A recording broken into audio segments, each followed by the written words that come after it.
The Insider, the ongoing video series that keeps you up to date on everything Independence Pro Wrestling. I am the voice of IPW, J-Rod. IPW returned to Ann Arbor, Michigan for Hale. The show began with the former tag team champions, the Youpers. Revnar Gunlock told the audience that the Youpers had a rematch clause in their contract and didn't want to sit on it. Less than 24 hours after losing their titles, they wanted them back. Right here, right now. The new champions, the Midwest Misfits, accepted the challenge. Neither team was 100% after their dogfight from the night before, but they each still fought their hearts out. The Misfits would solidify their status as champions with another big win. With all the damage they took in two hard-fought matches in less than 24 hours, it's no surprise that Jay Lee sustained an injury. He will receive a temporary medical suspension. Where do the Youpers go from here? And who's next for the Midwest Misfits? They are expected to be at Tough Luck, along with their militia mate, Brutus Dillon. Backstage, Chad Alpha was fucking furious when he saw the match board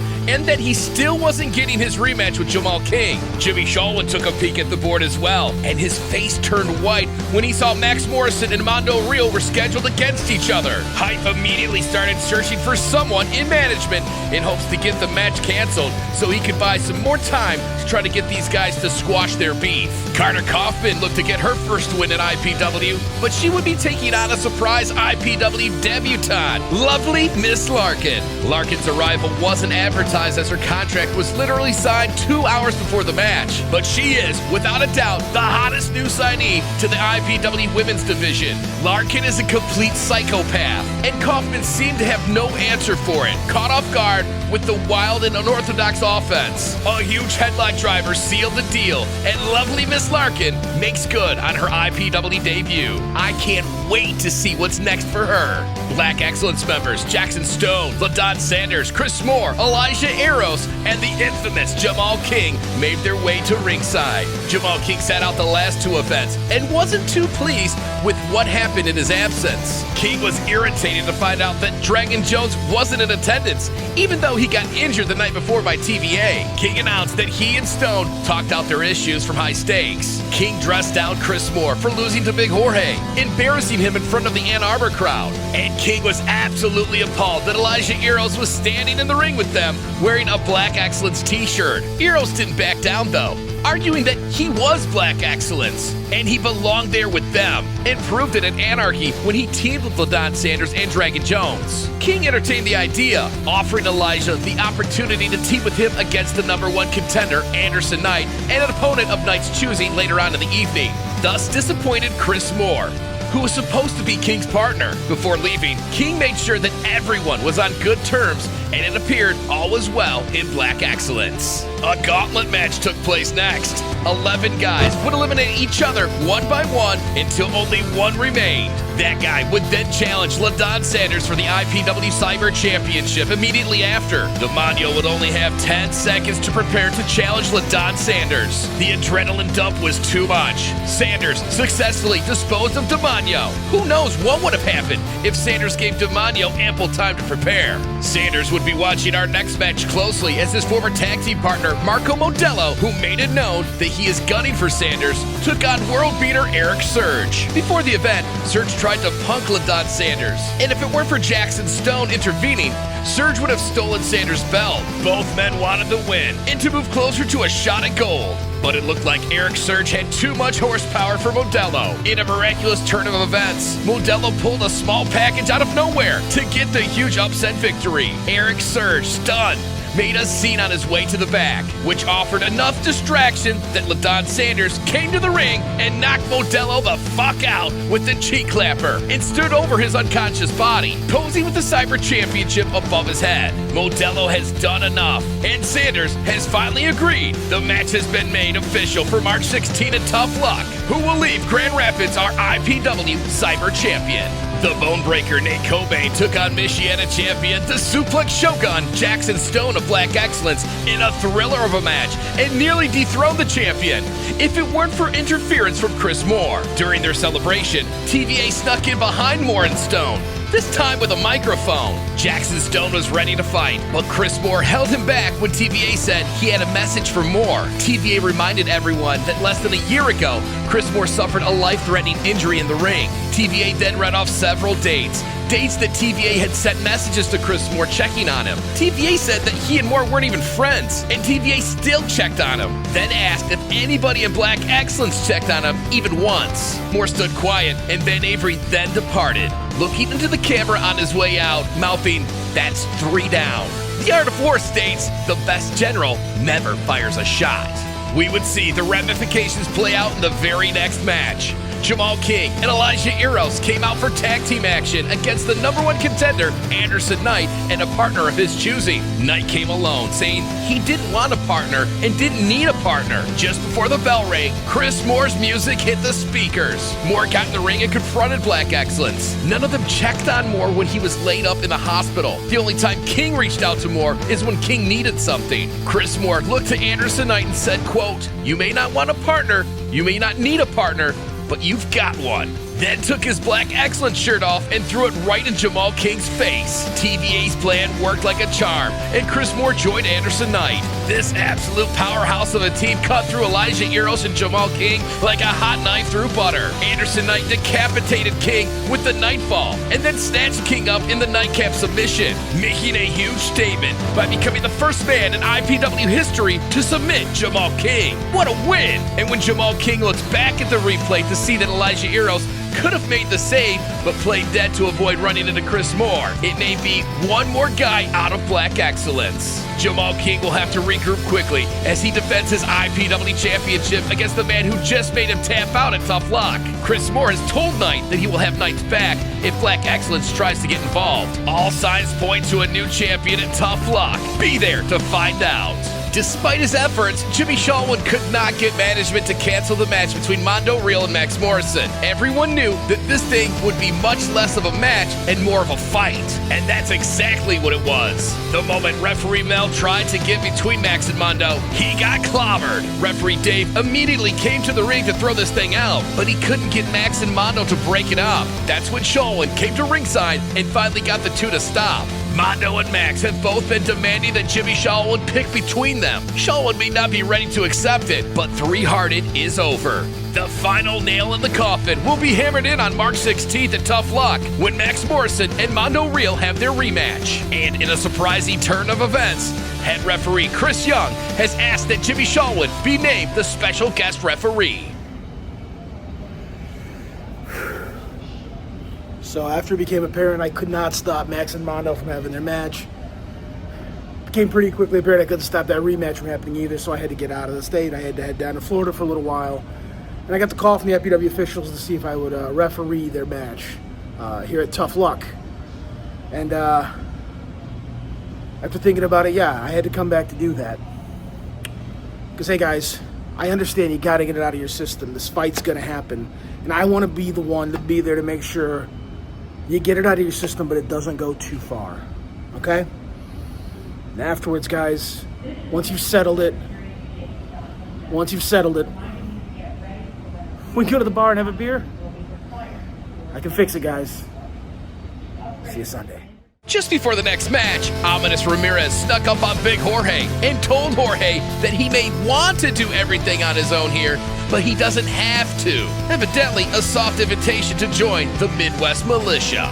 At Vengeance the night before Hale, Anthony Katina made his return to IPW and said he was going after Jumal Kyng. Katina then asked Big Jorge to help him do it. Jorge refused, which led to Katina jumping Jorge during the event's intermission. Anthony Katina and Big Jorge would settle the score in one-on-one action. Katina looking for a big bump with a win over the former #1 contender. Jorge looking for some payback. This was the fastest paced match of the night, back and forth non-stop until Big Jorge caught Katina with the Barrio Bomb and stopped the Katina hype train. While Jorge was celebrating what was one of his biggest career wins, a bitter Katina bum rushed Jorge and stopped him out. After the event, Ominous Ramirez snuck up on Jorge again, telling Jorge he should have listened. It's not too late to find some friends. In our main event, a match 5 months in the making, longtime Women's Championship #1 contender Storm Garçon would finally get her chance to cash in as she took on the dominant champion Stella Buho.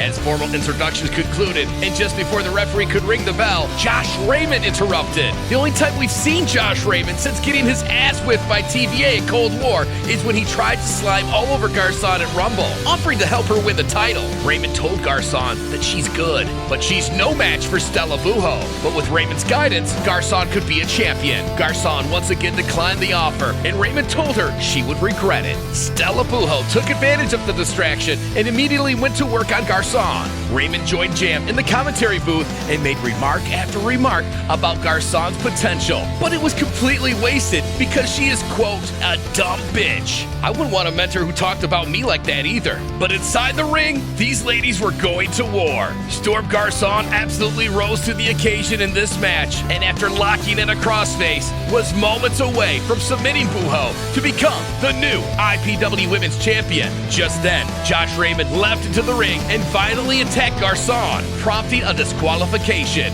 This was one of the most violent assaults we've ever seen. Raymond beat Garçon mercilessly to the point that Garçon needed to be carried from ringside. While Garçon was victorious, Stella Buho remains the IPW Women's Champion. That concludes this edition of The Insider. Join us on Sunday, March 16th at Bowling Warehouse in Grand Rapids, Michigan, as IPW presents our annual St. Patrick's Day celebration, Tough Luck.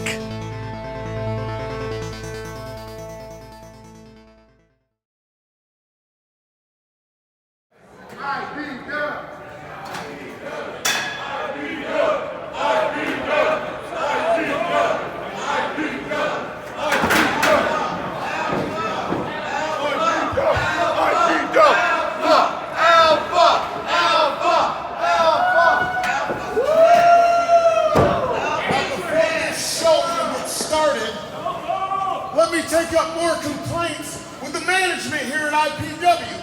I still haven't gotten my rematch with Jumal Kyng, and I'm pissed off about it. So I'm hijacking this show. I'm sitting right here until he comes out and faces me.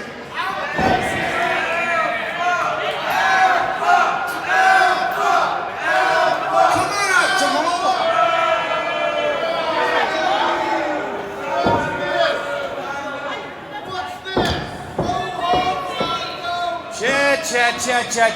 Chat. My dad over here says if you want something, you gotta earn it. And you clearly haven't earned anything yet. You haven't proven yourself, you haven't earned it. So if you want to get to Jumal Kyng, Chad, you gotta go through Zidane!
Jumal?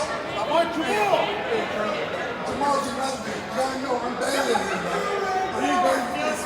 I'm better than him too, but I still want Jumal! Shut the hell up, man. Come on. You know you're right. The best guy like you there. Come on. Hold on. I'll show you something. Hold up. I'll show you how I'm better. Where are you gonna show? Yeah? You see that?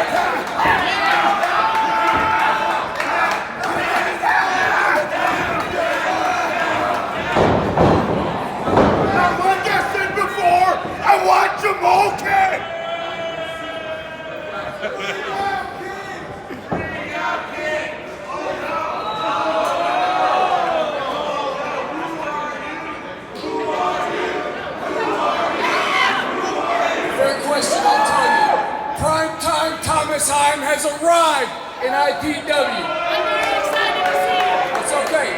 Listen, Chad Alpha, I got nothing but respect for you. Nothing but respect, but these people came for a show. They came to see wrestling. And it's only right that we give them to them. So all I'm asking is that you show them that respect and let this show go on.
Ladies and gentlemen, my name is Jim and welcome to IPW Tough Luck.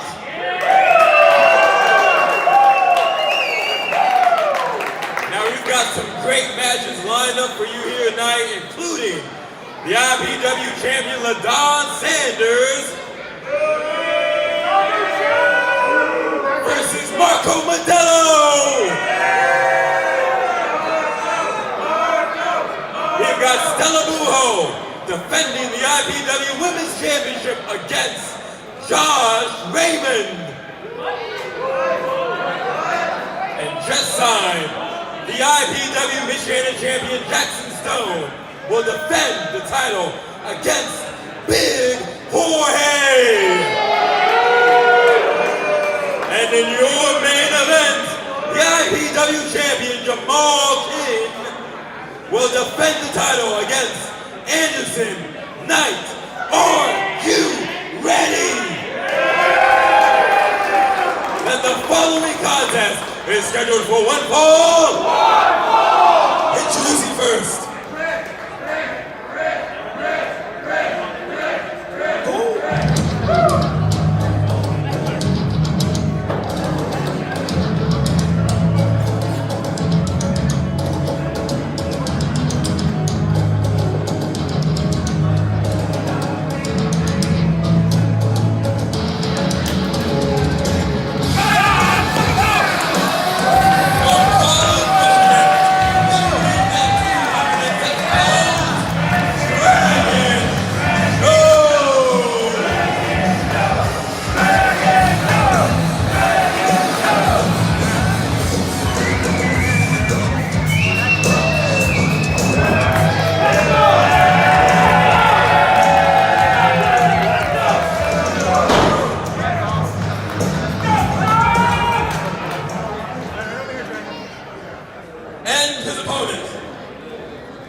had a little bit of a disruption, to say the least, from Chad Alpha before the show went underway. But now,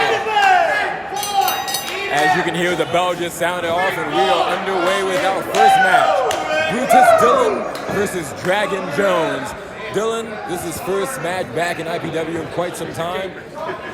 And in that time away, a lot has changed already.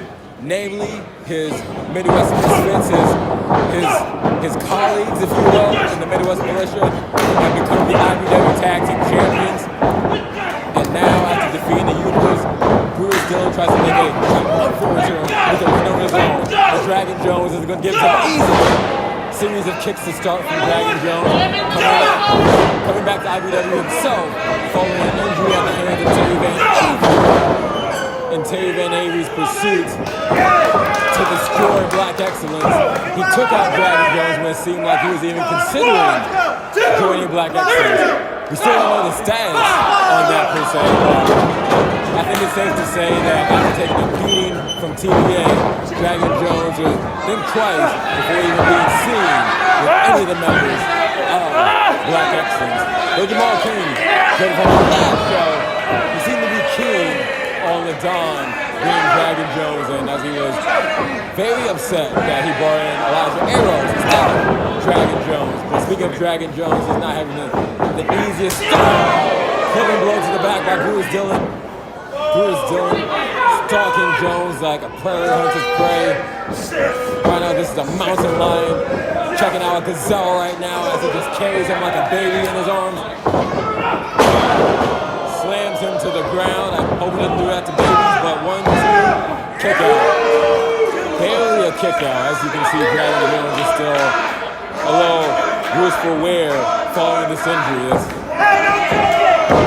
Dylan seems like he's choking the life out of Dragon Jones. But as I was saying, this isn't exactly a warm-up match for Dragon Jones. Just on like an average night, Brutus Dillon is a tough fight, but Dragon Jones has to come back nursing an injury, having to come back trying to shake off the cobwebs.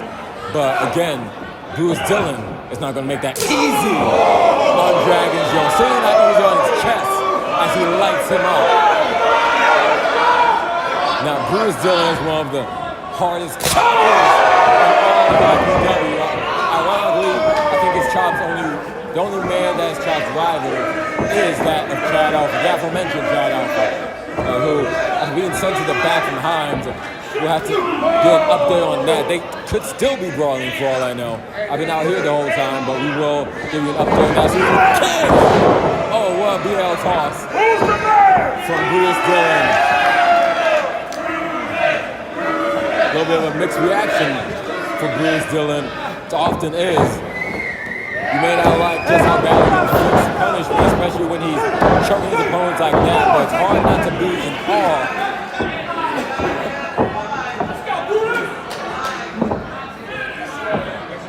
An absolute walking juggernaut of a man as he just throws Dragon Jones by the chin.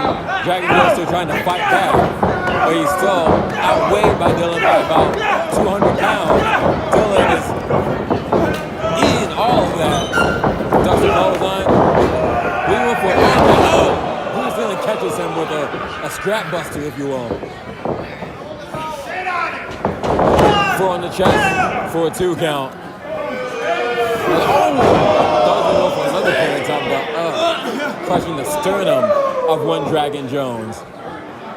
Again, I'm not exactly savvy to the injuries that he sustained at the hands of Terry Van Avery, but we haven't seen Dragon Jones for the better part of a month. He still has to be sustaining some of those injuries, however minor they are. I have to imagine they'll be further aggravated after this bout, during this bout really, even as he is trying and so far he's failing to combat the beast that is Brutus Dillon. Kick out. This badass behemoth of a man. Big bad Dillon. Taking off the elbow pad proverbially, taking off the gloves if you will. Setting up a choke slam. Wait a minute. There's LaDon Sanders is out here. When I'm out here, I'm making sure Dragon Jones doesn't get hurt. It is definitely my business. This is Black Excellence business. You better not choke slam him. I'll let you know something. When I'm done with him, I'm coming for you. Oh, hear me? I am so scared. But that gave Dragon Jones opening knee. My guess is Jumal Kyng is still keen on inducting Dragon Jones into the Black Excellence special after this win. Can he secure it? And he does. Here is your winner, Dragon Jones. There you have it, folks. Dragon Jones secures the win. First match back from injury. Took the win from LaDon Sanders net. Is he officially in Black Excellence now?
Now the following contest is scheduled for one fall. And it is for the IPW Women's Championship.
As he said himself, he was telling me that on commentary at our last show, that's the one title he hasn't held. So he clearly wants to be a Grand Slam champion in IPW, but let's not forget our last show. He cost Storm Garcon her shot at Stella Buho, not to mention brutally attacking her after a match, and most importantly, giving her a power.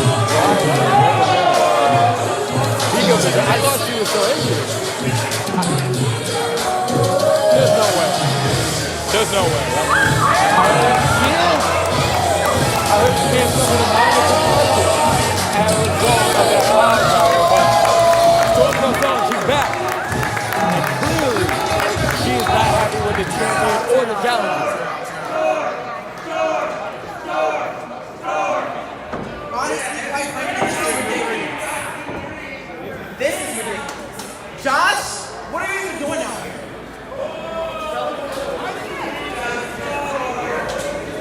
For the last couple of weeks, I've been sitting to my neck ever since you screwed me out of that women's championship because I had you beat.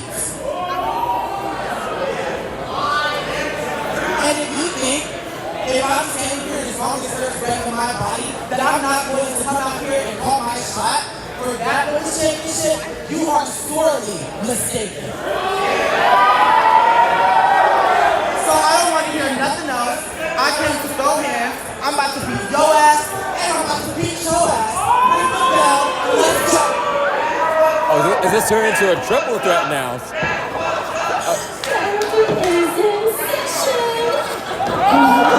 The ring must get a little crowded here.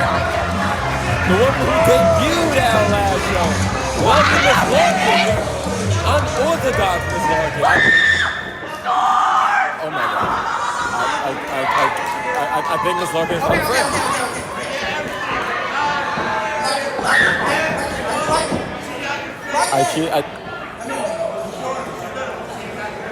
I'm ready to fight. It looks like you're ready to fight. I think everybody here wants to see us fight. So how about the two of you losers get in the ring and handle some business with the two of us? Now I believe a tag team challenge has just been dished out. It's up to the referee now. Is the referee going to allow this one-on-one title match to be turned into a tag match? Looks like the referee is trying to usher them into their corners. I believe this is official. Okay, the referee's going to allow it. This is now a tag team match, a 2-on-2 match. Storm Garcon with lovely Miss Larkin against the team of student and teacher Josh Raymond and Stella Buho. There goes the bell. And like a bat out of house, there goes Storm Garcon. Beating the hell out of Josh Raymond. With good reason. Carve a move to get her hands and on the measuring stick of IPW, pushing her to the ropes into a drop kick. And Storm Garcon is feeling it. As I was going to say before the original title match is going to be, Storm Garcon have been nursing a mild concussion and a strained neck, from what I've been told. Josh Raymond clearly can't handle Storm Garcon. Tags and Stella Buho. I think Larkin is begging for the tag now. And we got it. Lovely Miss Larkin has now been tagged in. The new signee. Unorthodox. Good sign of sportsmanship. I still don't know what to make of Miss Larkin or any of these personalities of hers. I don't know if we've got. I don't know which version of Larkin we've got, but it's all about respect for Larkin, any side of Larkin, but not Stella Buho to any of them. And that did not make Miss Larkin happy. Storm Garcon back in the ring. Double big boot from both ladies. Now, oh wait a minute. It's up. They're out here. And Larkin has got some arts and crafts. Larkin arts and crafts right now. Josh Raymond, shutting that back to the most unforgiving part of the ring, the apron. Giving Stella Buho the opportunity to take out Larkin from behind. I don't know which version of Larkin we got here tonight, though. The lovely version or the therapist version, the nice or the Really, I was going to say nice or bad. I just don't know what to make of it. All of Miss Larkin's sides are scary, quite frankly, but whichever side of Miss Larkin is facing Telebuho, Buho is using the experience to get the better of the newest IPW signee, who, fun fact, signed with IPW mere hours, just 2 hours before our last show. She won her debut, but this is certainly a big step for her IPW career, facing not only the first 3-time IPW Women's Champion, but the first Triple Crown winner in IPW history, and Josh Raymond going for an atomic drop. Now, a lot of people underestimate the atomic drop. The atomic drop suffers damage to the pelvic area and the thigh area, aka the lower body area. And if you hurt the lower body, then it takes out your legs, obviously. As is the case for Miss Larkin right now, as I believe Josh Raymond is teaming a shooter, I believe. Larkin fights out of it. Series of tricks for Larkin. I believe has a bit of a mixed martial arts background, a karate background per se. But no background to prepare for someone like Raymond fighting dirty. Josh Raymond, one of the most respected, or at one time was one of the most respected men in IPW, before we saw a change in his character in the last year and a half, as he drives his knee to the cheekbone of Miss Larkin, who kicks out. That could damage her frontal lobe if she's not careful. But, punch to Storm Garcon. Frustrating Garcon, but Josh Raymond, talk about his methods all you want, but he's no dummy. He knows that's going to fire up Garcon, which will give him the opportunity to distract the referee for that double team from the two. Stella! 1! As Josh Raymond was talking to me on commentary during the title match against Garcon, Raymond seemed to allude to, rather intentionally or not, putting the battery in Stella Buho's back. We're going to talk about respect. Stella Buho herself was all about respect. But then herself started to see a change in character upon winning the record third IPW Women's Championship. But big neck breaker by Stella Buho. Some words of wisdom, some haunting words of wisdom from Josh Raymond was enough to fire up Stella Buho and put her on track for this new attitude as she chokes the life out of Larkin against the middle rope. Now, certainly a testament to Larkin, and that she's not afraid for a fight. She might just be itching for a fight. That's why she ran out here. But she might be soon regretting it, as she's once again trying to measure up to the champion stick. Easier said than done, but she kicks out nonetheless. Storm Garcon is begging for the tag right now. She needs it. Both Raymond and Buho have been chipping away at the new chipper rookie in Miss Larkin. Raymond with the fighting carry position, going for a Larkin reverse into a DDT. That gives Larkin the opening that she needs. Can she make the tag? The crowd wants it, Larkin needs it, and she gets it. And so is Buho. Garcon and Buho picking up where they left off last month. Oh, big face buster by Garcon. And the crowd loves to see it. Setting into the turnbuckle. Garcon in the corner. Kick to the midsection. Larkin not feeling good. But Garcon is in the driver's seat now. Garcon feels like $1 million as she sets up Stella Buho. What can she be going for here? Oh, she's going for it. This nearly ended Buho's tower reign last month. Can they get the 3 count? Raymond breaks it up. Looks like he did last month when he entered food into the women's title match. Heinous assault. Heinous assault by Raymond once again. giving Buho all the time she needs to get back to her feet. Buho setting off the ropes, Larkin with the blind tap. Speed by Buho, but I don't think Buho saw it. She went for the cover, but Doso is not the legal woman.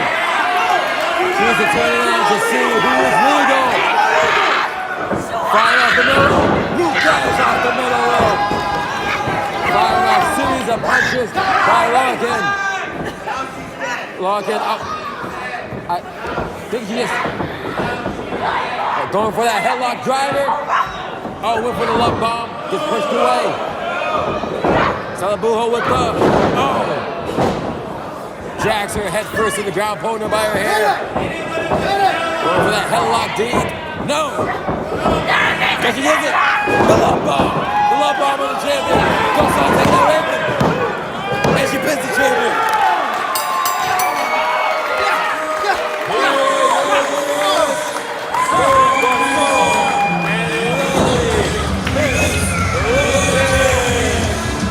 In just her second match in IPW, she gets a win over the IPW Women's Champion. Which I'd have to say, I'm not IPW manager, but I'm IPW manager, I'd imagine that launches the newcomers to #1 contendership. Stella Buho walking out with the title, but for how long? The next time her and Miss Larkin share a reign, I think it might be over for a title reign. Let's go! And Storm Garcon, meanwhile, gets a modicum of revenge. Sometimes when she's not done with Raymond or Buho, but she certainly made a new friend in Miss Larkin. Need more IPW in your life? We've got you covered. Become a Patreon today, and you can have access to exclusive bonus content, never before seen IPW footage, early access to IPW content, free merchandise, and much more. Visit patreon.com/independencepro-wrestling.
Gonna lock up their youthers in the ring right now. Conspicuous by his absence is Jay Lee, who suffered an injury. There goes the bell. As I was saying, Jay Lee, conspicuous by his absence. He's suffered an injury in his tag title rematch against the Midwest Misfits in our last event. Timetable for his return is undetermined at this time. We will give you an update as soon as we can, as soon as we get a medical update. Dunlap's opponent is none other than Elijah Eros, who has been, the best way I can say is accidentally fostered into Black Excellence.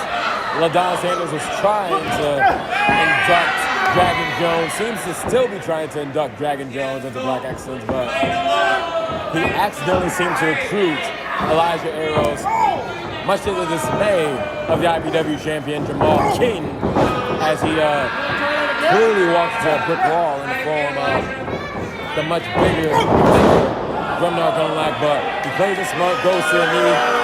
He became knocked down, he chip away at Axial Tree, much like Gunlock does right now. As I was inverted atomic drop, front Malaysia arrows, into an actual atomic drop onto arrows.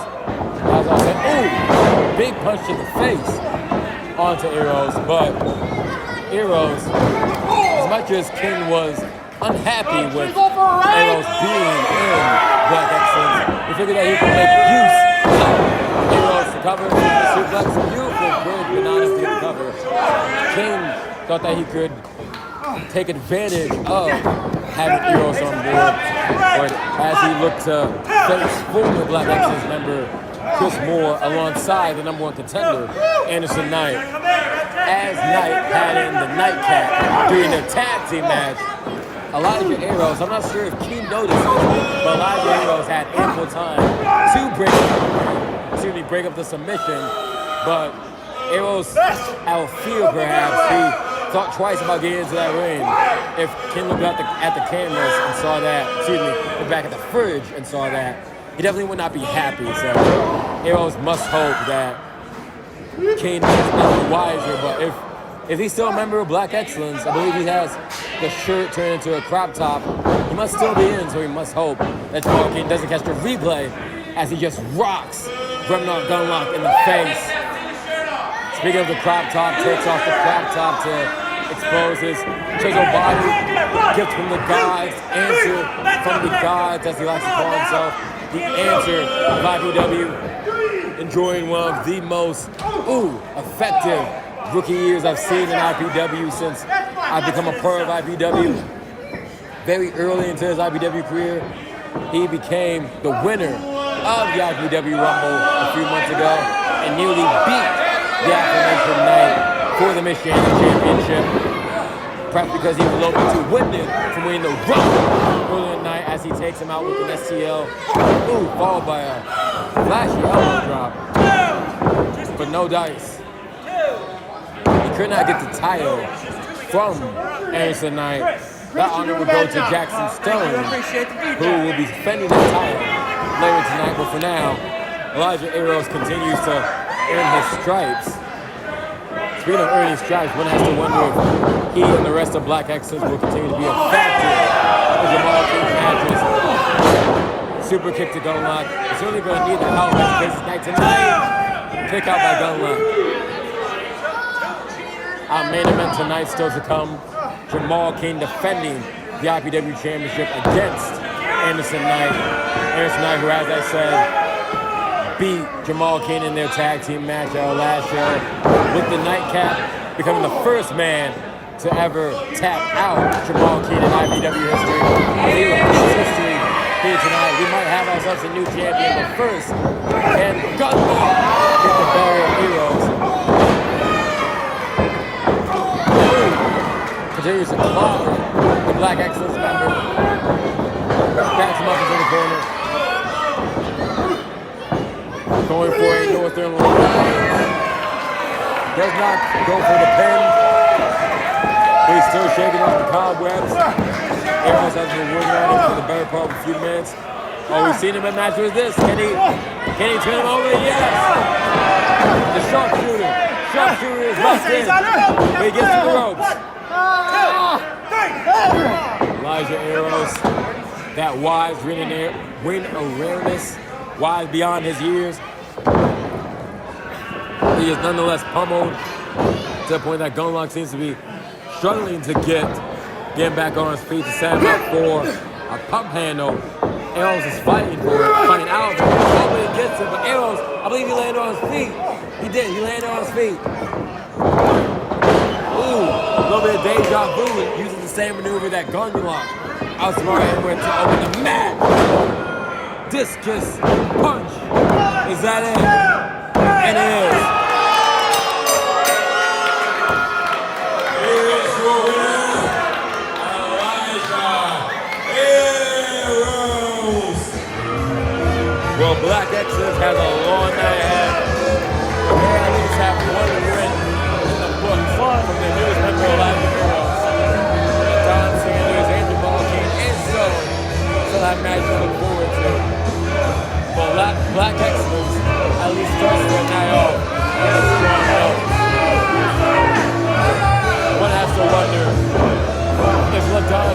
successfully brought Dragon Jones into the fray of Black Excellence. What does this mean for Elijah Hero and his membership with Black Excellence?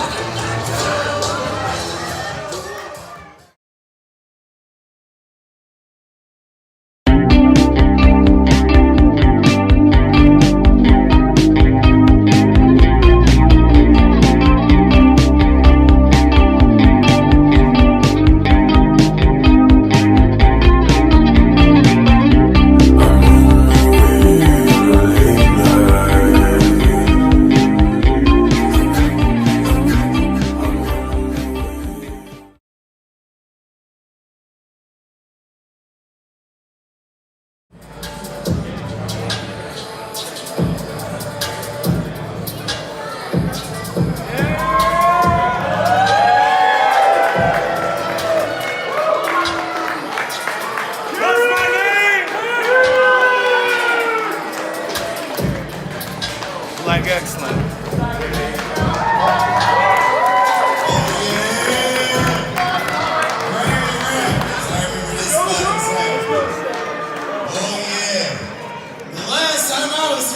Whooping Jorge ass in a ladder match all over television. Let's go. Hey, cool down. Yeah, cool down. Cool down. Cool down. They don't care about cool down. You're second fiddle. You're second fiddle. You're second fiddle. You're second fiddle. Just to borrow a line from my good friend Shogun. What do we have here? Excellence is in the building. Put that shirt on. Yeah, Elijah. Yeah. Nice of you to join us. Let me address some business in front of the people. Yeah. Shogun, you have a title match tonight. Good luck. LaDon, you have a title match tonight. LaDon has vouched for you multiple times, Dragon. He has had your back. If you want a t-shirt, full service of Black Excellence, I need him to remain champion at night 10. Do you understand that? Okay. But now that we have that business handled, there is a surprise that I wanted to give y'all for St. Patrick's Day. The great, the amazing, the comparable, making his return, Dior. Here's a returning Dior knowledge.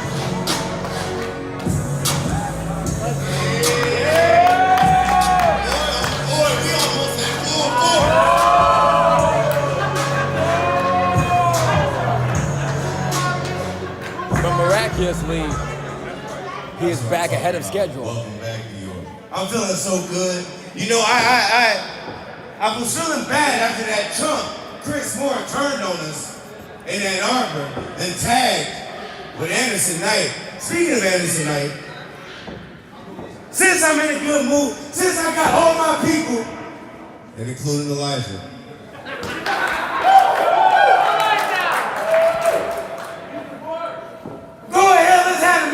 right now. It's me and my boys. Where's Anderson Knight? Because I'm feeling confident and cocky right now. Speaking of ahead of schedule, he takes another contender. And he's out.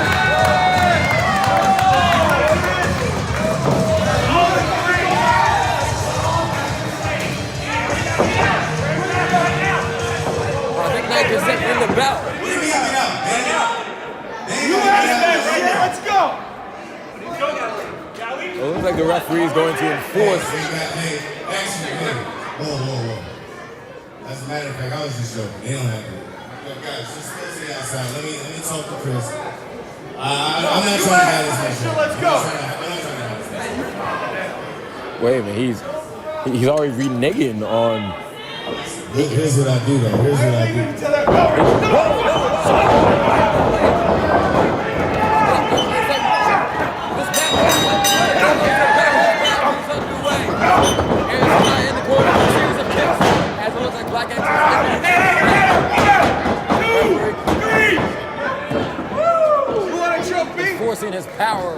to get Black Excellence out of here. Now this is really one-on-one.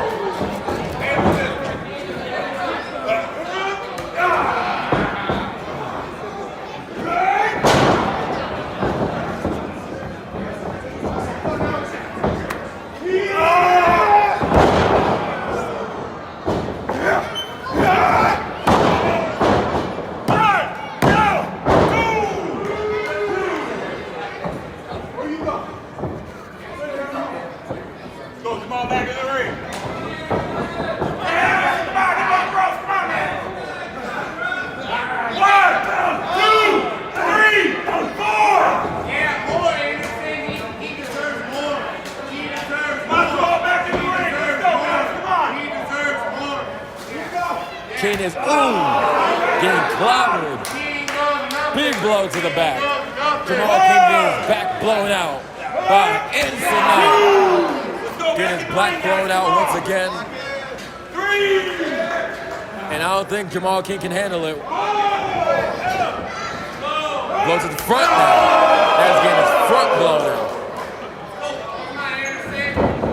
Jumal Kyng, one of the undisputed best IPW champions in this company's history. The first ever 3-time IPW champion. No one I've met is more confident than Jumal Kyng. But I was going to say, I think that confidence was shook when he tapped out to Innocent Knight. Knight being the first man to ever tap out Jumal Kyng. But it looks like Jumal Kyng is regaining that confidence already. If there's one thing that Kyng knows how to do, it's to pick his spots. He found an opening, he was looking for an opening, and he picked it well as he flips off the fans. That's not what they paid a ticket for. Like I said before, Black Excellence is on Black Excellence time, and they only care about Black Excellence. Hence why it took their sweet time to come out after the music was hit. And it looks like Jumal Kyng is going to take his sweet time to dissect Anderson Knight. Grapevining his legs, exos, with very long legs against the neck of Anderson Knight. Now attacking the chest. Now, Jordan powers through. This beef for Anderson Knight goes back months when Knight was still the IPW Michiana Champion. There's one thing he wore in the IPW Champion and his cohorts, and that he told Black Excellence to stay out of the business.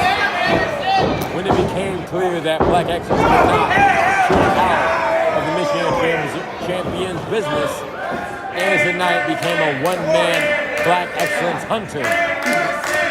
Ended up costing him his Michiana Championship.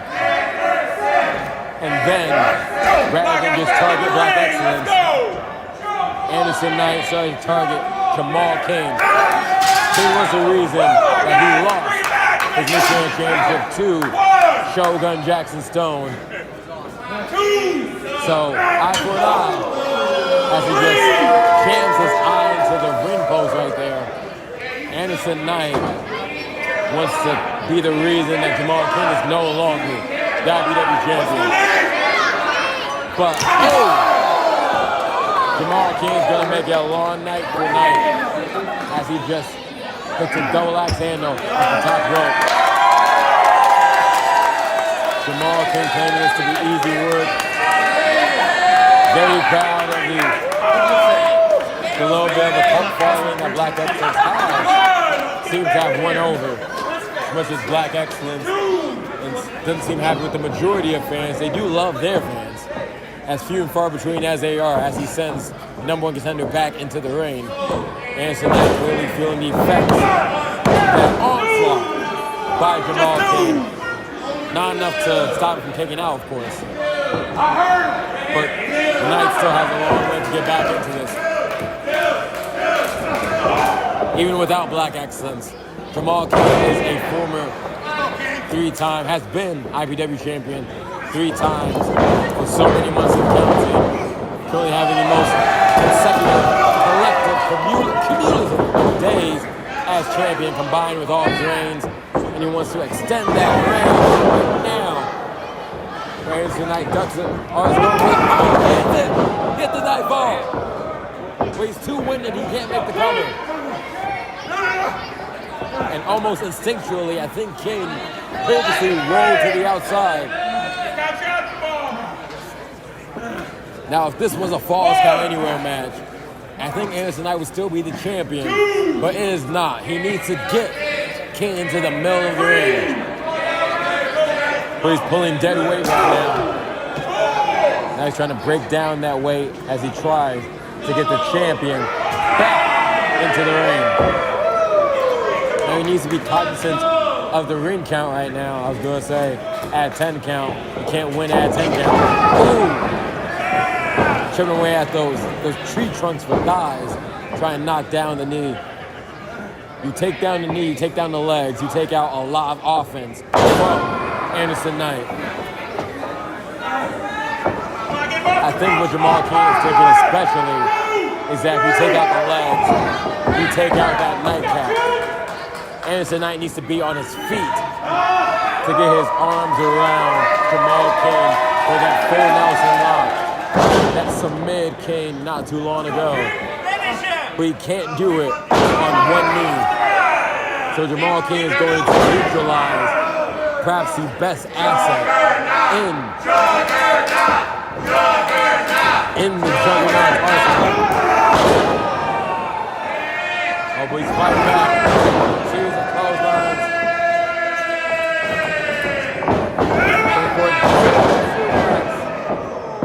Flipping the champion inside out.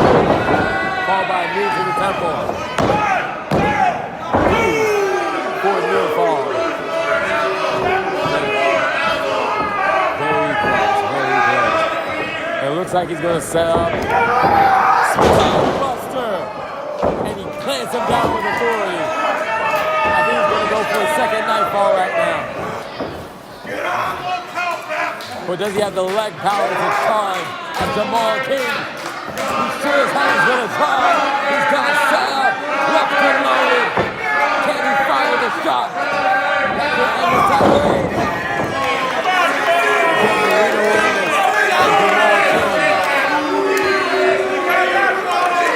But Kyng, fully aware of his surroundings, I think he's aware of the exit. He's looking for the exit right now as he grabs his title. And he walks through the curve. And I think Knight is he's gonna fall him behind. But whatever's happening backstage is obscured from my view, ladies and gentlemen. I apologize, I cannot call this. Going for whatever's happening in the back is beyond my knowledge. We're at 7 count. There was an 8 count. Okay, it's tonight. We're at 9 count. Gets him in the ring.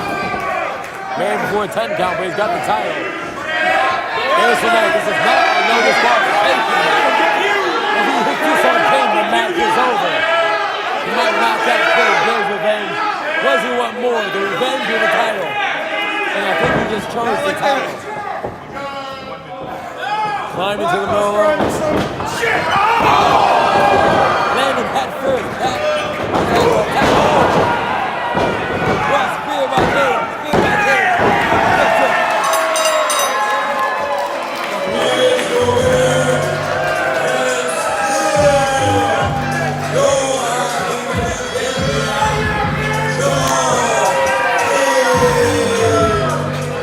Jumal Kyng retains the title with not just an assist from the title, but a little bit of hesitation from Knight. If Knight didn't take those precious seconds to decide if he wanted revenge or the title, the siren tower was behind. Knocking out left knee. Come on now. You gotta win one more score. Jumal Kyng is living as if he's going to win the title. What's he doing? Out to the commentator table as he grabs the ring bell right in front of me. This is gonna be ugly. No. He wants to knock out his lights. I think it'll show that he's gonna help. I told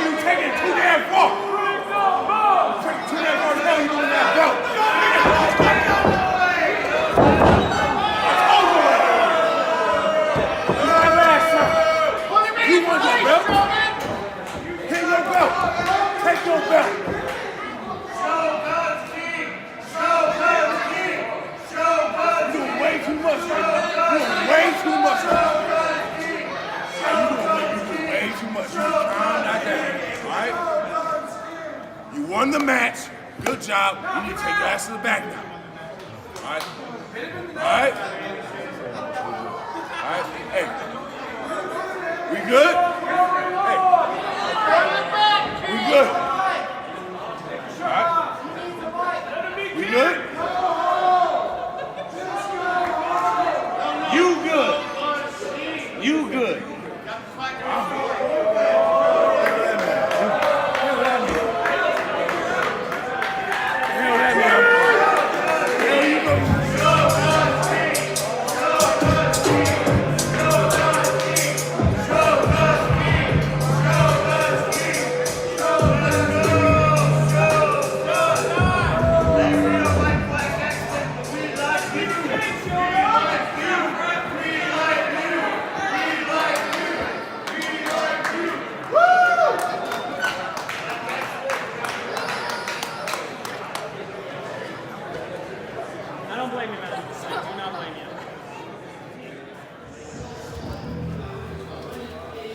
Listen, man, I already heard on your boy. I'm not interested in joining the militia. First off, I don't need you to join the militia. I don't want you to join the militia. You know, 3's company and 4's a crowd here, okay? Like, but my boy Ramirez did tell you that you needed a friend. And you saw earlier, I needed a friend and my friends weren't here. But I'm thinking later tonight, you're gonna need a friend. Just think on that, all right?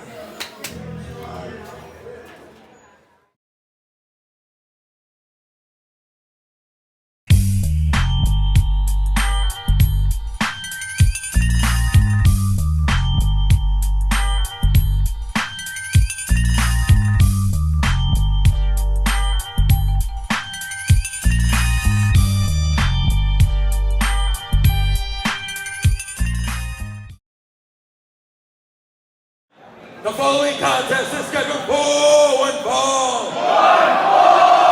And is for the IPW Michiana Championship. Introducing first.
Back out here mere seconds after colliding with the IPW champion. So don't know what this means for Black Excellence. Really, remember that play behind each other, support each other at ringside, as long as the referee doesn't escort them to the back as we saw earlier. You damn right! ready for some suplexes tonight. That's right. That's right. Shogun's band is out here. Damn right. Hey, don't worry about that little miscommunication. It's all good. Stone seems to be a little bit more prideful, a little bit more all about respect. So he may have asked for a one-on-one match. Very interesting that this is against Jorge as well, who, to Jorge's credit, he has been climbing up the IPW rankings even after failing to beat Jumal Kyng for the title. Last we saw him, he defeated Nicotina, even though he was beaten up afterwards by Nicotina after the match. He still got a win, which still boosts him up the rankings. He still has a little bit of a climb to go to make his way back to Jumal Kyng. But if he can't get Kyng from Black Excellence, he gets the suplex Shogun instead. Will he get a modicum, an ounce, a taste of retribution? Last few years, I said we from damn near down. I said, yo, I don't know why you took this match. You actually owed me a favor, so the fact you out here is actually pretty disrespectful. And now, I guess I gotta finish the job. Now I can't. Oh!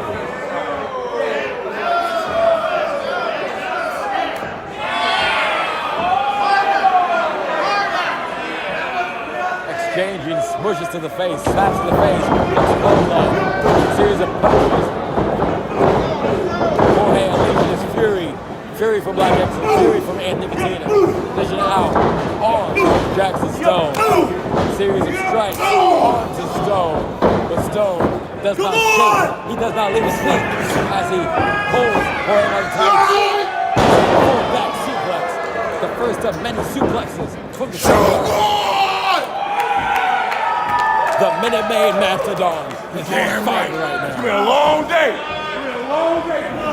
He just said it's going to be a long day, and when a man as big at 309 pounds, 6'4", in Jackson Stone says it's going to be a long day, I have to believe him.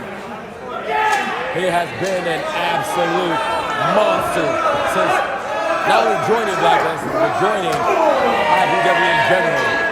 He joined IPW on Jumal Kyng, destroying Jorge into the corner. And he's been nothing but dominant since then.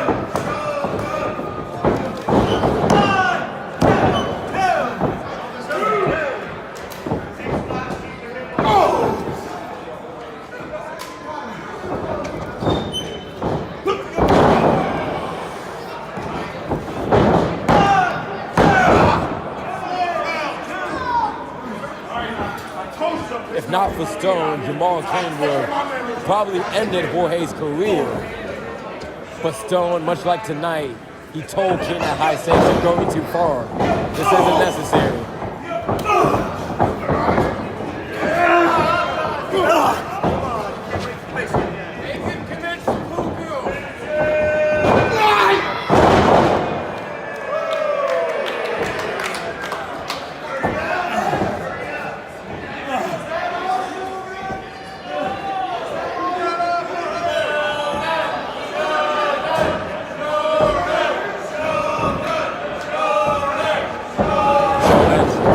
Snapmare onto Jorge. Charging something up off the ropes. Big splash. That's 309 pounds crashing down to Jorge. Credit where praise due. Jorge just takes it. He can take a whole lot personally. Say what you will about the methods we've seen from Jorge, especially in his past with the gold team, but one thing you can't deny Jorge is he knows how to take punishment. He can endure the worst from his opponents. And right now he's enduring a super hold from the Shogun as the crowd tries to reel him on. Seems to be working as a series of elbows and get Shogun off him, but not for long.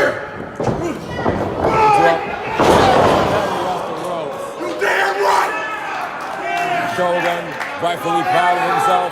He takes too much time to get to the cover, and it may have cost him. That was certainly a defiant belly to belly. If he made the cover a little sooner, perhaps he could have got the win, but much like Jorge at high stakes, Suplex shoulder took too much time. Right now he's stalking Jorge. Setting up for, I believe, a German suplex. Jorge trying to fight out of it. Blocking. People going for it. I believe he's going for an O'Connor roll there. Oh! Shoulder rolls him against him. German suplex. The strength of Jorge on Jorge's leg. Ladies and gentlemen, it's worth mentioning that in the past few weeks, the Midwest Militia, specifically Ramirez, has been trying to recruit Big Jorge into the Midwest Militia.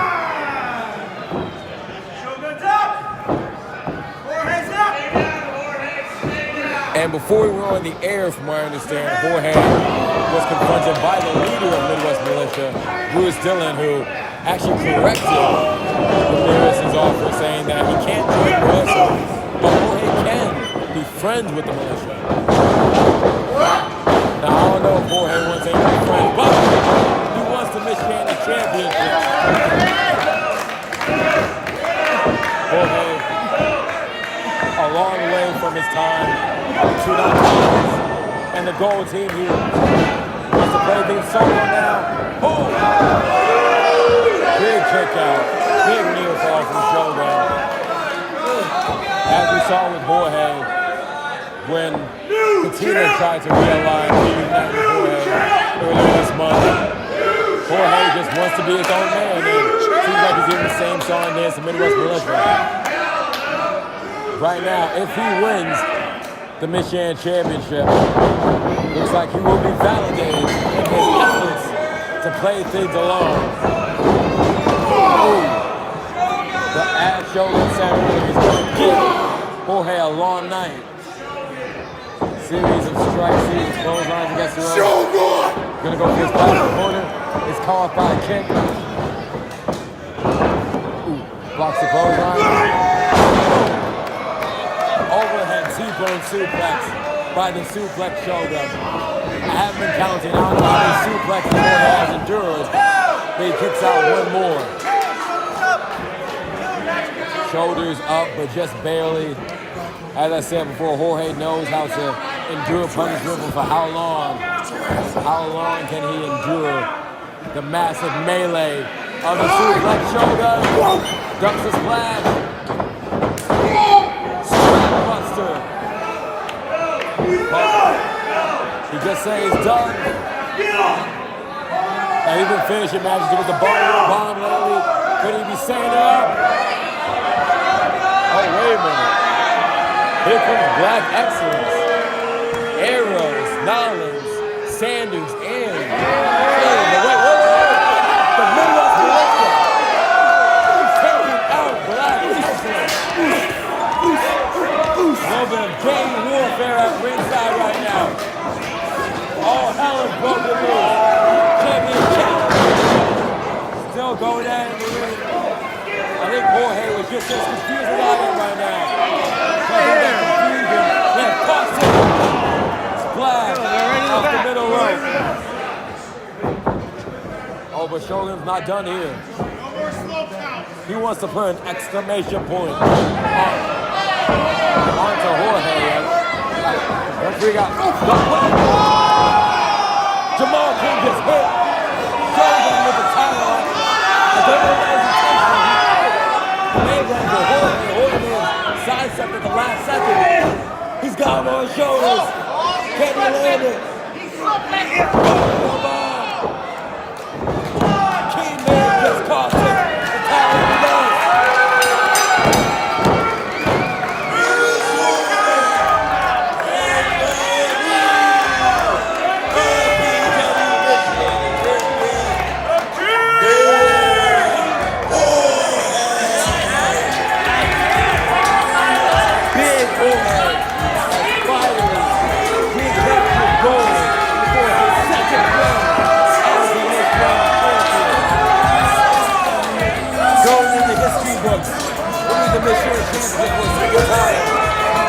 But the biggest story is that King's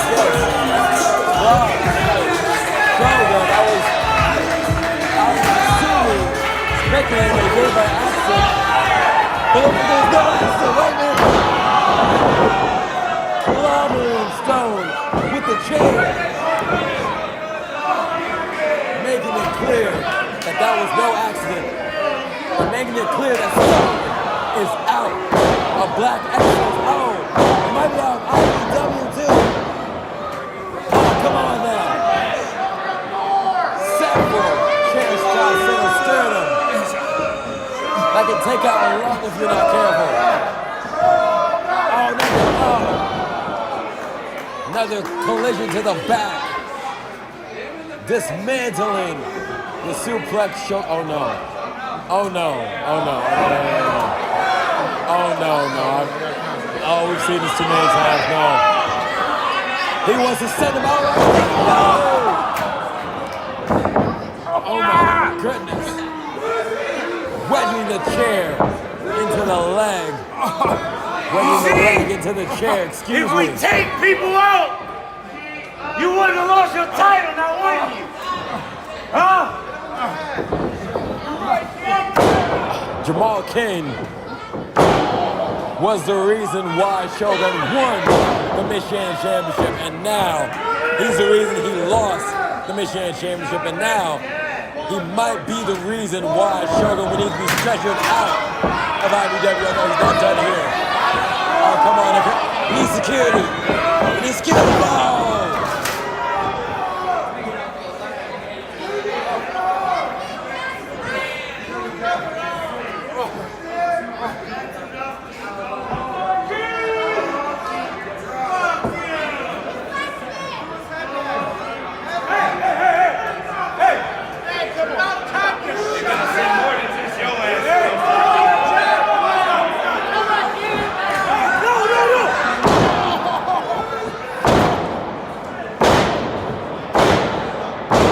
Come on, enough is enough. Enough is enough. They can win that belt 1,000 times. Kane hasn't done as he says he's done, and I think he's finally had enough. What's my name? The members of Black Excellence continue to drop like flies, and the latest exit comes from its biggest equalizer in Jackson Stone.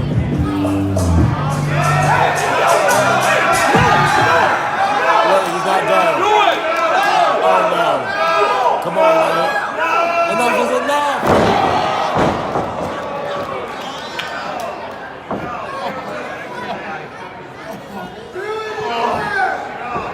Oh, this hurts to watch. You made your point! You made your point! Jamal, You made your point! he must have cracked the whip by now.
Gotta find my joint up on this. I miss you. 3 times. Yeah.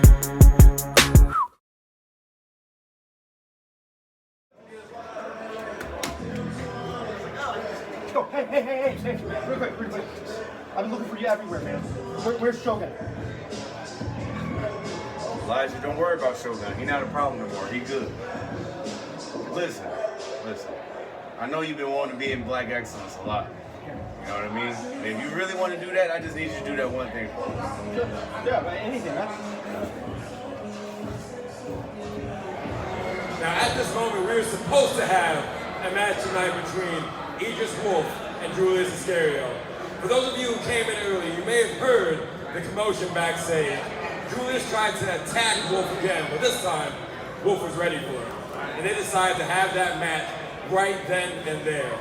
And Wolf won that backstage brawl, and at this time, I'd like to welcome him to the ring. So please welcome Idris Wolf.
His name and he will appear.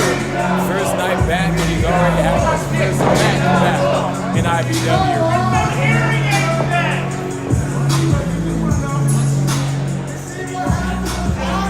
For lesser men, that would take a year, maybe even years to recover from, but Dior Nollins is no mere man. Having one of the best rookie years in IPW history. There goes the bell. Nollins, in his rookie year, he main evented our biggest show of the year, War on the Shore, and nearly became the IPW champion in year one of IPW. As he approaches his second year with IPW, big things are popping and little things are stopping with Dior Nollins. Now a member of Black Excellence, picking up where things left off, but one has to wonder what his psyche is right now, following the exit of yet another member of Black Excellence. I don't know what Nollins or the rest of the members of Black Excellence feel about King's attack on Stone, Stone's exit. We have to keep an eye on that, but what we most certainly have to keep an eye on is the shoulder of one Idris Wolf, who was already injured at a previous Lansing show when Julius Iscariot attacked him. And as I was saying and he suffered an attack once again by Julius Iscariot. But this time he was ready to turn into a backstage brawl that Idris Wolf won. But he didn't want to stop at a fight. He wanted to have a wrestling match to get his IPW career and his undefeated streak off the ground some more.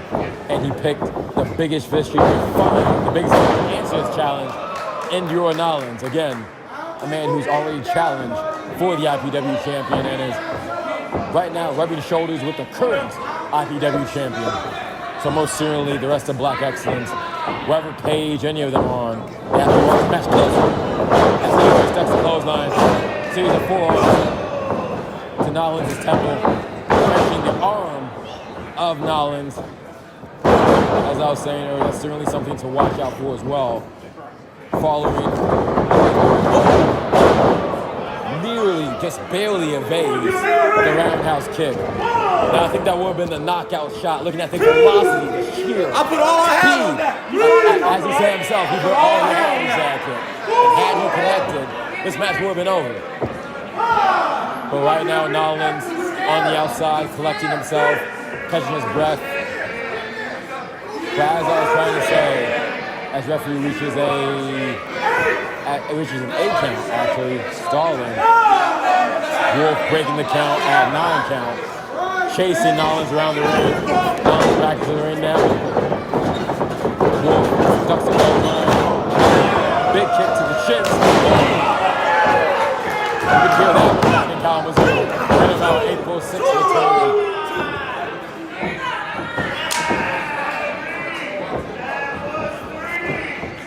Coup d'etat. So IPW coup d'etat.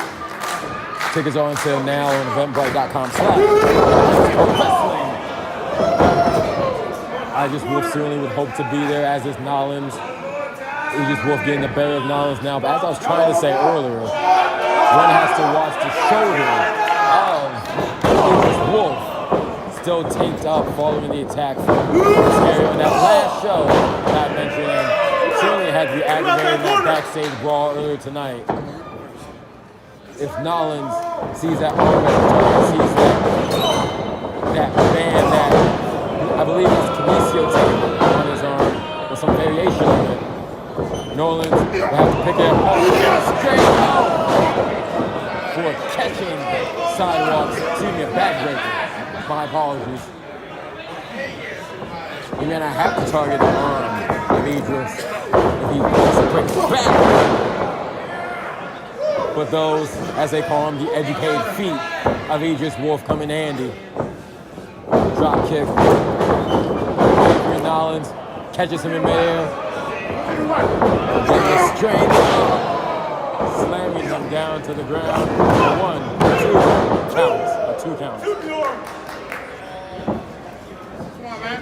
One certainly has to think if Nollins has something to prove. We just saw what happened to his former cohort in Black Excellence. He saw what happens when you're on Jumal Kyng's bad side. All it takes is a loss if you're on Jumal Kyng's bad side. So Nollins certainly wants to return with a fury. Speaking of fury, that's something else we need to keep an eye on. That attack from the Midwest Militia. While the story of the match will certainly be Jumal Kyng clobbering the title against the suplex shogun, it can't be understated the Midwest Militia's role in that match. I don't know if that means that Big Jorge reconsidered his offer, or excuse me, if Bruce Dillon reconsidered the offer. But again, Bruce Dillon wanted a friend, not another member, but perhaps that was the olive branch connecting, the friendship, that connecting thread between Big Jorge and Midwest Militia. That's another story for another day. Idris connects with that roundhouse kick.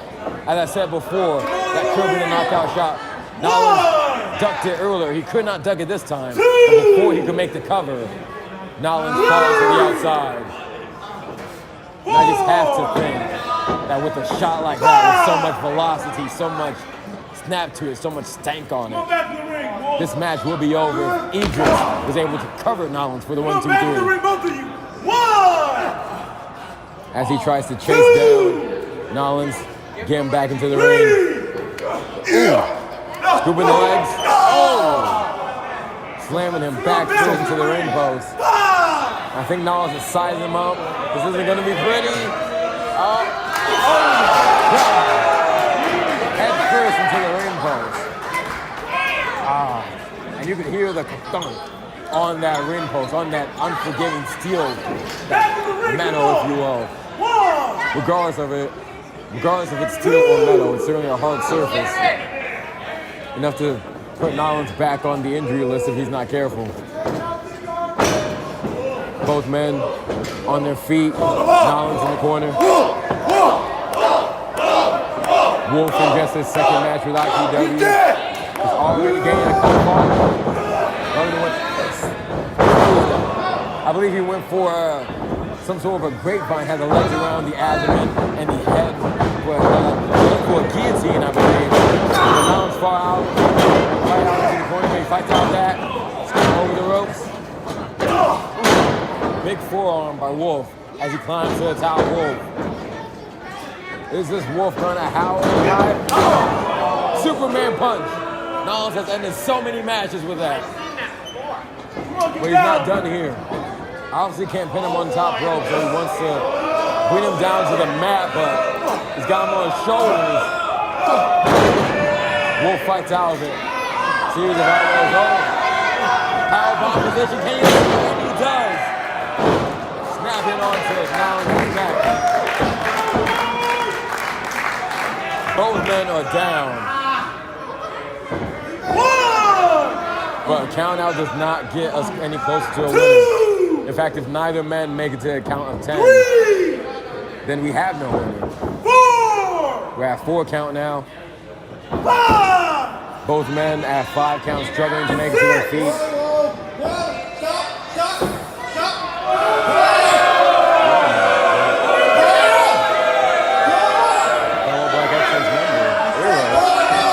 What's the answer doing out here? No. No. Hey, do not do that. Wait. Shoot.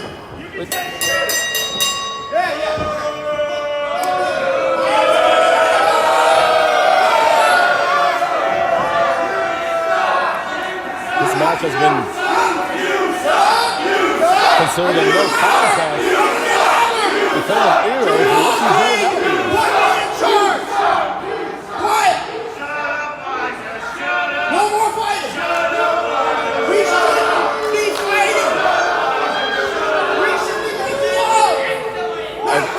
Crazy, but we should be friends. We should be friends. By the king's will, by my hand, we should be friends. By king's hand? We should be friends. I mean, after all, we're all brothers here.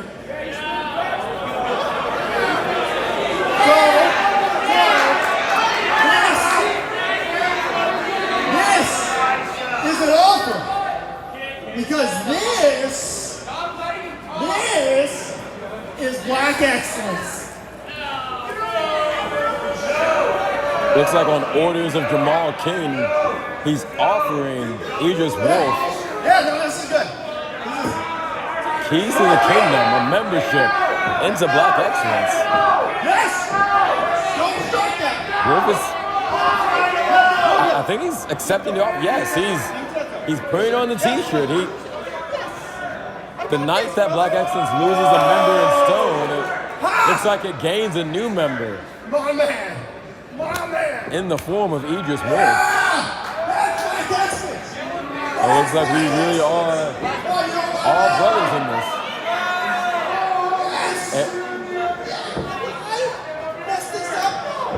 And the olive branch has been extended. Bygones are bygones. This is Black Excellence. It's broken too soon. It wasn't set. Looks like Wolf doesn't need Black Excellence. And I think Eros just did more harm than good. He tried to gift Wolf a shirt and admits to the Black Excellence, and instead Wolf attacks the gift of IPW, the gift of Black Excellence. More knowledge. Eros trying to earn his brotherhood. I think he just made a huge mistake. You're not good at recruiting. That's bad recruiting. You don't think. You don't think.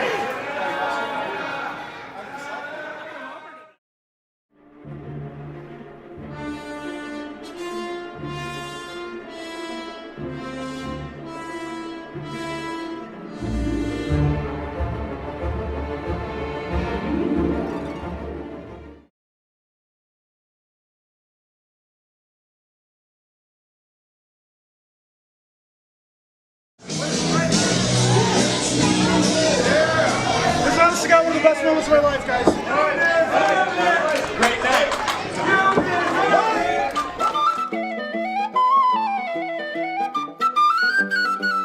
We've been friends for, I was going to say 25 years. I don't think that's long enough. We've been best friends for a couple years now. You're my tag team partner. We're the best tag team in IPW in Michiana in the world. And this team came together because you and you made it happen. Right now, suddenly, you and you need to have a talk next. You're absolutely right. You're absolutely right. And I'm sorry, my behavior has been erratic. I can't explain it. I can't tell you why. All I'm going to say is, hey, I'm choosing the right side. Look, Max, that's nice and all, but time and time again, you are the reason we have lost. Jimmy, you need to choose. Is it me or is it Max? Because I can't do this anymore. You're the one screwing this up for us every single time. Every single time. Hey, stop! Stop! What the hell do I gotta do here? The water! Month after month, we have been failing because we can't coexist. 3-hearted can't be with 3-hearted once, and with 3-hearted should be. You are my two best friends in my entire life. This has killed me. You want me to pick sides? You can tell me to pick a side. I can't pick a side. I'm on both your sides. So right now, I'll tell you what, I'm done with this. I can't take it anymore. What I want is for you guys right now to decide. Is 3-hearted done? We can all three go our own ways. Let's spin it around.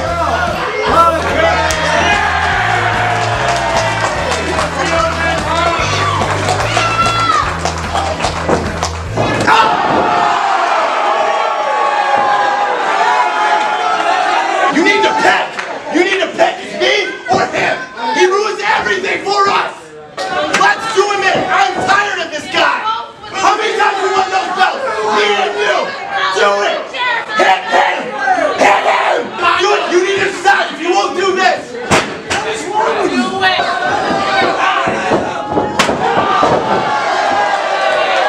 You see what happens?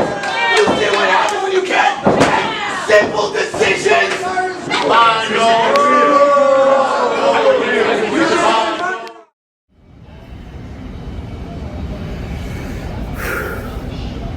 So after it became apparent I could not stop Max and Mondo from having their match, it became pretty quickly apparent I couldn't stop that rematch from happening either, so I had to get out of the state. I had to head down to Florida for a little while. And I got the call from the IPW officials to see if I would referee their match here at Tough Luck. And after thinking about it, yeah, I had to come back to do that. Because, hey guys, I understand you got to get it out of your system. This fight's going to happen. And I want to be the one to be there to make sure you get it out of your system, but it doesn't go too far. Okay? And afterwards, guys, once you've settled it, we can go to the bar and have a beer. I can fix it, guys. See you Sunday.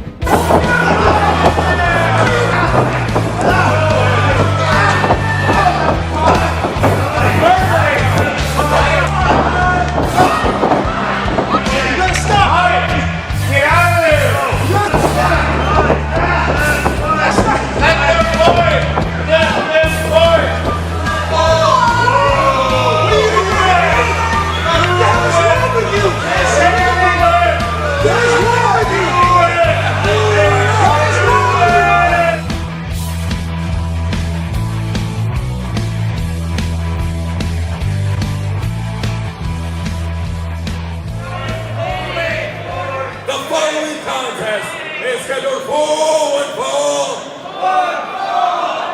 At this time, please welcome the special guest referee, Jimmy Shalwin.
tell you guys testing time?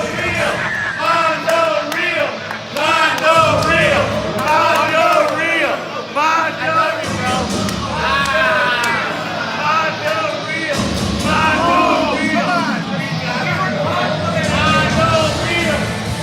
Mondo real! Mondo real!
I'm here for one reason.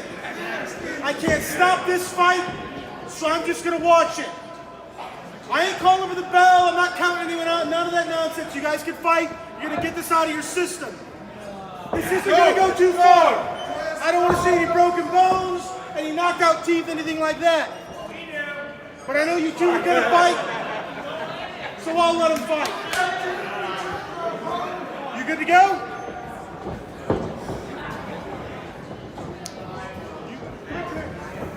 You good to go? Let's go. Shake hands and let's start the fight.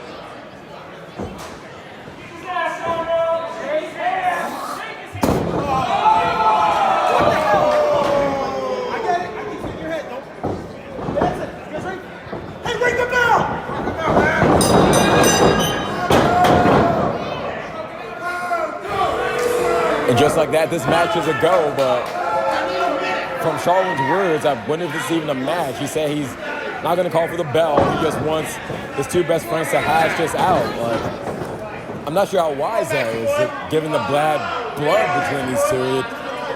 You need a little bit of officiating to make sure that this doesn't go too far. I mean, like, for weeks, Morrison and Mondo have been going for blood at each other. Morrison's certainly not happy with these attacks from Mondo. Chairs to the back, low blows. Oh, man, you're mad. It looks like Morrison's not happy by the lack of officiating from our official, if you will. Big chop to Mondo. And it looks like Shalwin just wants to keep the peace, but it's not Springwood and Daisies in there. It's hard to keep peace in a wrestling ring. You need to wrestle. You need to fight. And these two are definitely itching for a fight. And have been for quite some time as they've really been at odds with each other. This whole time Shalwin has been the odd man in the middle. 1-2. 1 count. Shalwin's been the odd man out, just wanting both his friends to just get along. Mondo especially has given Shalwin the ultimatum as he gets hit with the penalty kick. Mondo has outright said it's either him or me. And another 1 count. Time and time again, Shalwin refuses to make a decision, hoping to maintain friendship with both men, to rekindle of both men. One reversal from Morrison. The crowd cheering Morrison on as he climbs to the top rope for that heat-seeking missile. Can he land it? No! He connects, but he gets nothing but knees. Mondo clearly proud of himself. As I was saying, the big story of this match is Shalwin. What role is he going to play? He made that clear at the start of the match, but how will that affect his friendships with both men? I can't help but think that no matter which way he goes, no matter whose hand he raises, he seems to think that just by getting a winner, he'll have these two men hash things out. As long as the winners decide, but no matter who wins, I think someone's going to lose. Well, obviously someone loses the rest of the match, but someone's going to lose. Mondo shoving his supposed best friend into Morrison and by Mondo. The balls were okay. You can't do that. Come on, man. We're all good. Don't put me in these little things. Take a good look. Shalwin just as perplexed as I am right now as he goes for the cover, but Zero! Don't be a dick! he doesn't even try to go for the cover. He just wants to. I think that's the most officiating we've seen so far from Shalwin. He told his partners, and I quote, "Don't be a dick." These men have collectively been 3 hard for so long. But Shalwin's got so much history with both men. On the side of real hype with Mondo, on the side of 2 hard with Max Morrison. Morrison alone, that's a 20-year friendship. That's childhood right there. With Mondo, that's a record 3-time IPW Tag Team Champion. Historically, IPW's best tag team. You're working, I'm not going to give you But all of that may be a thing in the past right now. I don't know what real hype's future looks like if Morrison wins this. And I don't know what 2 Hard's future looks like if Mondo wins this. Mondo especially has taken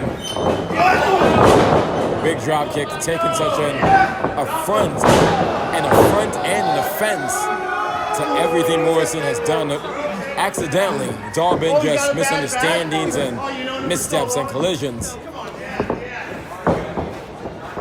Yeah! You like this game?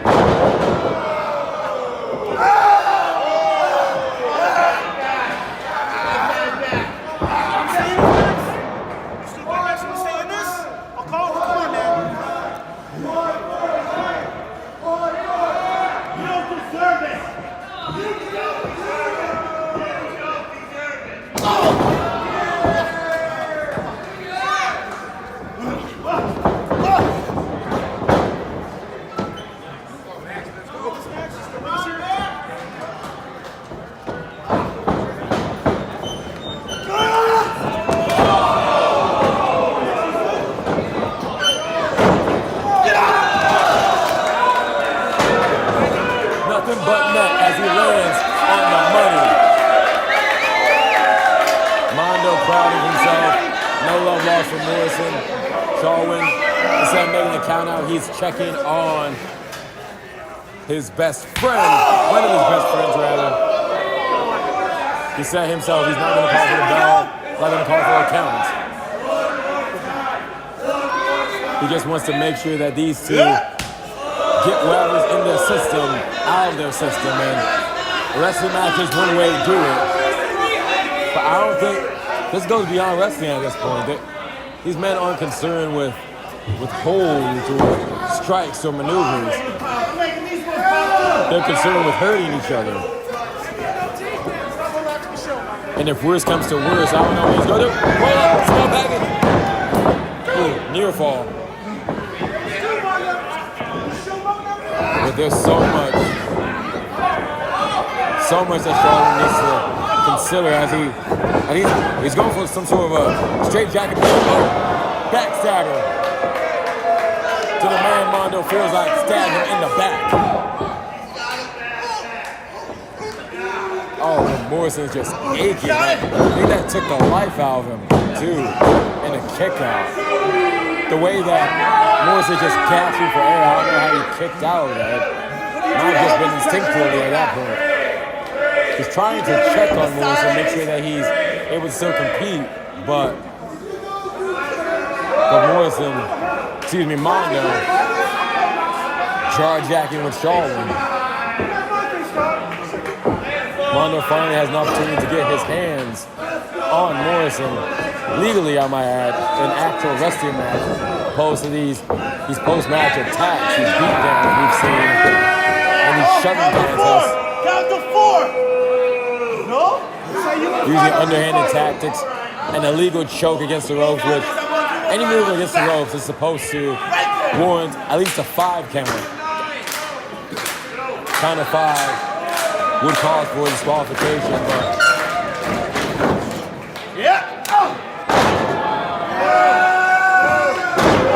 Too easy. Too easy. now if it was any other referee, Mondo will be counted out right now, but it's not a referee. That is a friend. That is former tag team partner, former tag team champion, as Mondo grabs a chair. This is not an no DQ match, but again, Shalwin has been very lenient with his rulings against his two friends, excuse me. But how lenient is he going to be? How far is he going to let these two men take it? Enough is enough and too far is too far.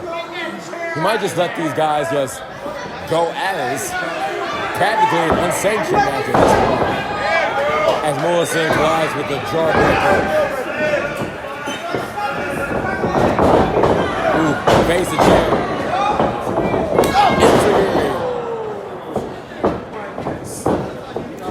He's staggered. He's on noodle legs.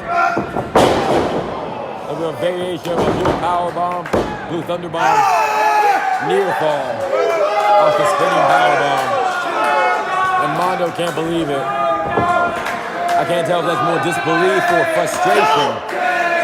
You know, his best friends there for life thought that he'd get a little bit of special treatment, perhaps. And to an extent, Shalwin is getting both men special treatment, but I think Mondo really wanted, again, Shalwin to pick a side, to favor one side over the other, specifically favor his side over Morrison, as he nearly sends him headfirst to the chair. That's wedged to the corner cell. Morrison fights out of it. I think Morrison's thinking the same, and now he's going for a suplex.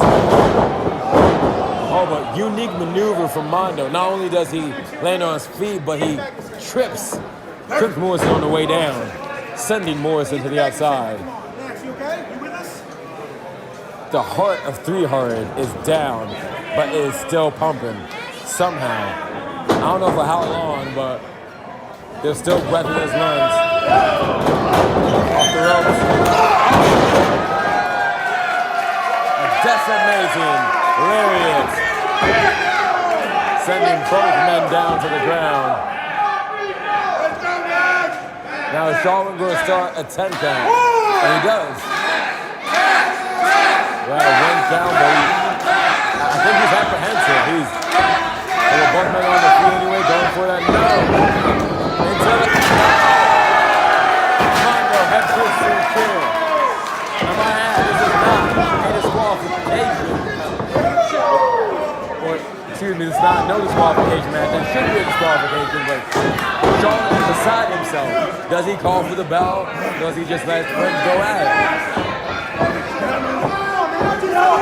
Even that's enough to get you to DQ, put your hands on the referee, but again, Shalwin is trying his best to be impartial in any way, and that includes throwing cash to the win and potential disqualification scenarios. Think he's going to go for it? But he's not going for the cover. He's going to the outside. What's Morrison looking for? What more does he want? Oh. He wants to punish him. He wants vengeance. He remembers that chair colliding against his own back, courtesy of Mondo, not so long ago.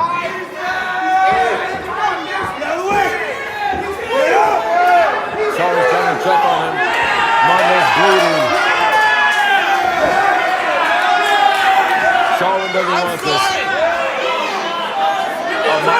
Mondo's a hard day. He is on hands and knees, begging. Will Morrison accept the apology? He hesitates. He flips him off, but he nonetheless hesitates. Is that all that Mondo wanted? He made it back to the revenge he wanted. I think he just knocked out Morrison. What is that?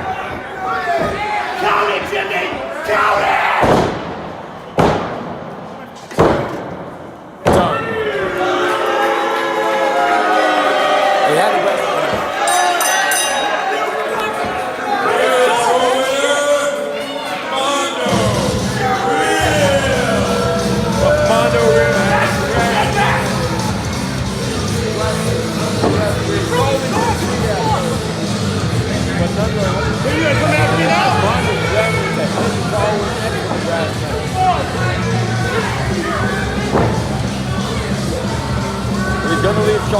early, but as he spits, and more's on the way out. I think we all hope that these two figured out would bring them closer together as friends, but I think it just drifted everyone further apart.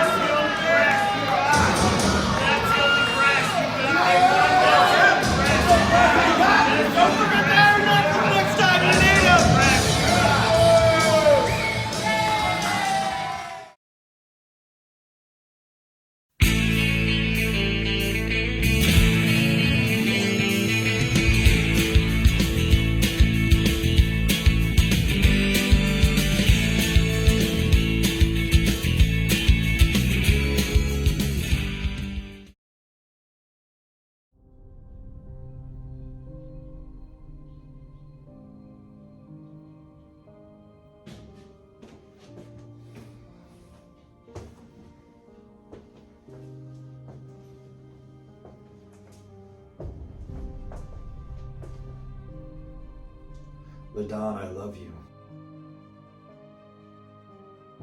I love you because you gave me everything. You showed me the power of love.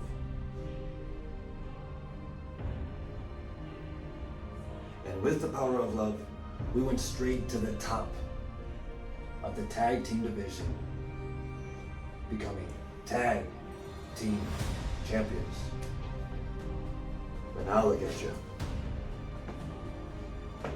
Playing second fiddle to Jumal Kyng. That's not the LaDon that I know. LaDon, you are a brother to me. You're still someone that I admire, someone that I look up to. And because I love you so much, I'm gonna have to beat some sense into you. Step one of getting my best friend back. Step one of releasing the chokehold that Black Excellence has on IPW. Taking the Cyber Championship. And that's exactly what I'm gonna have to do. LaDon, I'm so sorry that it's come to this. I never wanted this. But you've been poisoned, LaDon. You're not well.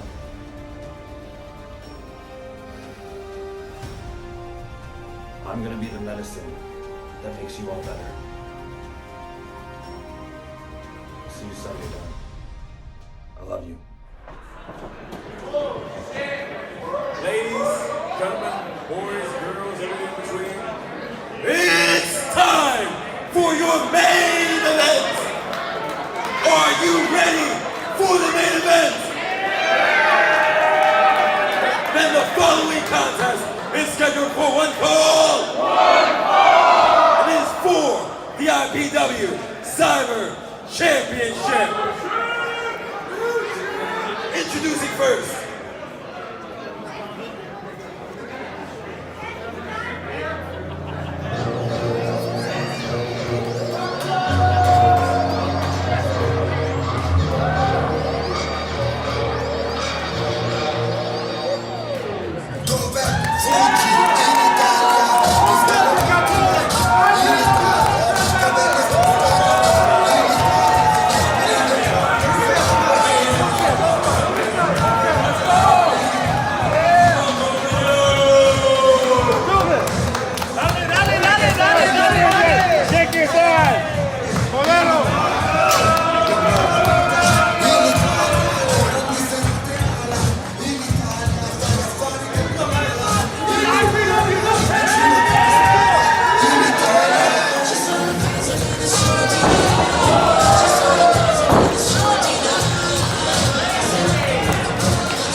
tonight, guys.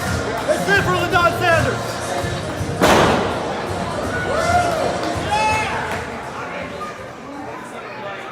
and his opponents.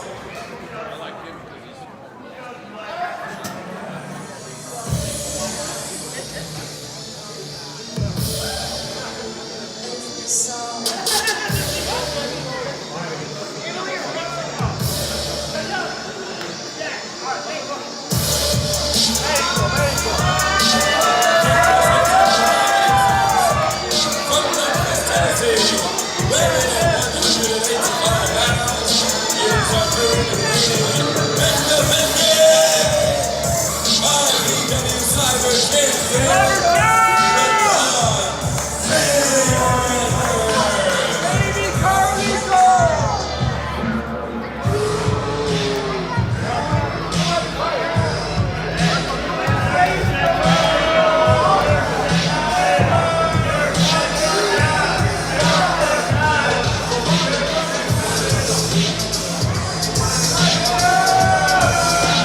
This match has been boiling over for months and truthfully is years in the making. The former tag team partners, former tag team champions, two halves of the Love Shack, former best friends even, LaDon Sanders, Marco Modello. Modello made his shocking return at the IPW Rumble. And he couldn't believe his eyes to see what LaDon Sanders has become in his absence.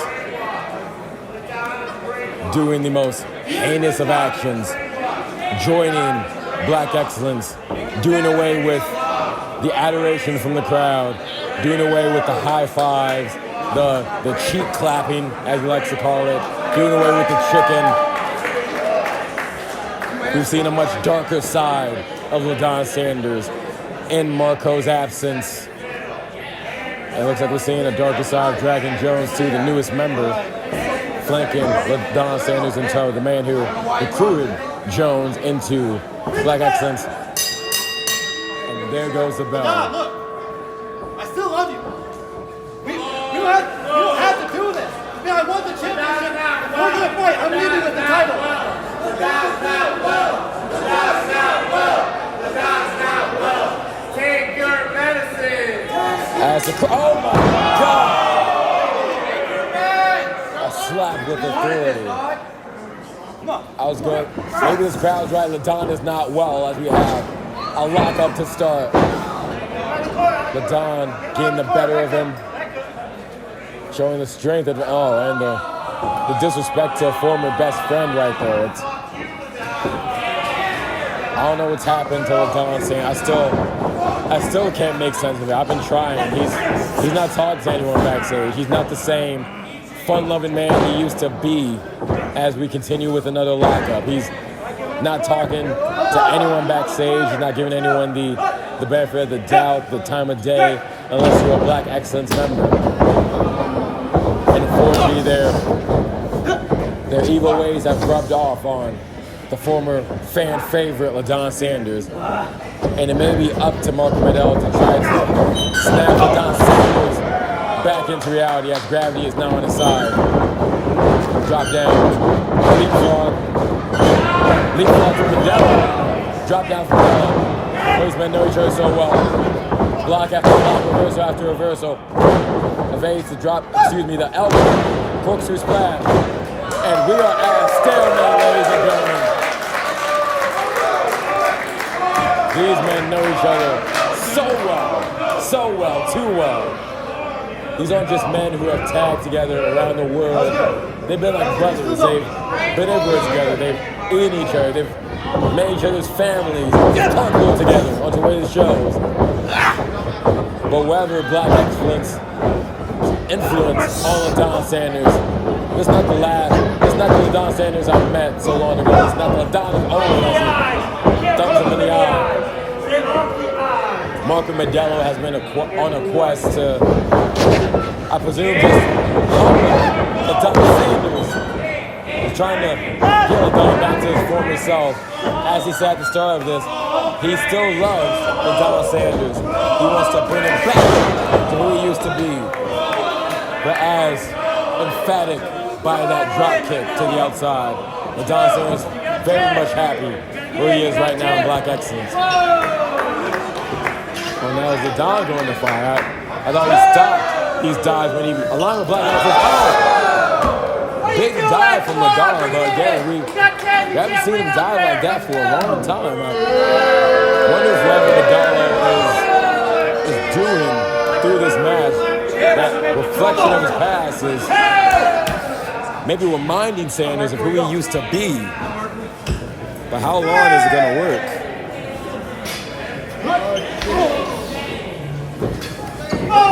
two men fighting on the outside. My vision is a little bit obscured, but from what I can tell from what I'm saying, I think LaDon just told the crowd to get out of the way.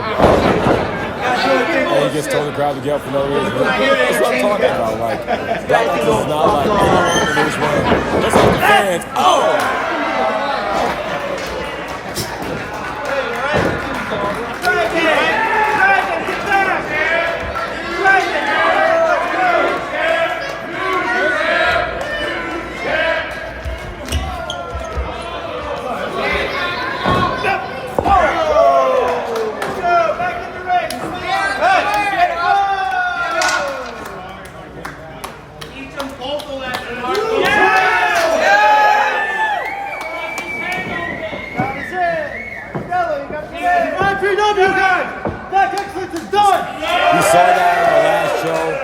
He did the unexpected in his match with Eric Surge, and that's defeat. Oh! The bomb Eric Surge as he gets planted by that rope-assisted. I think it was a Uranagi, if I'm not mistaken. Sanders is in disbelief that that didn't work.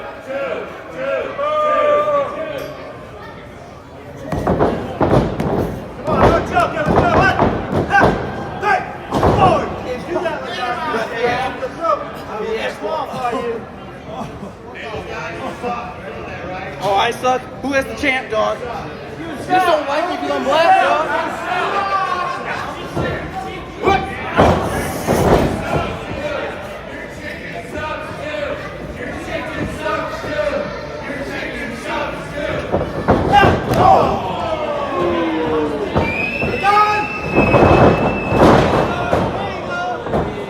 Keep on him.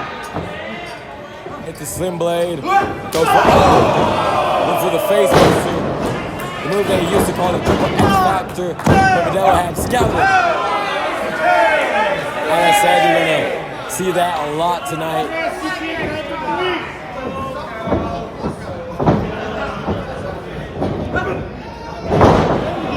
Stunning reversal from Sanders.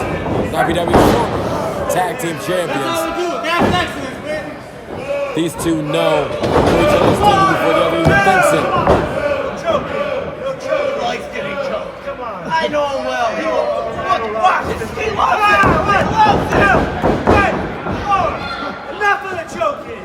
An illegal choke from Sanders onto Modello. Oh! I believe Sanders is telling Modello to stay down. Modello remains defiant. But Sanders has a kick in return.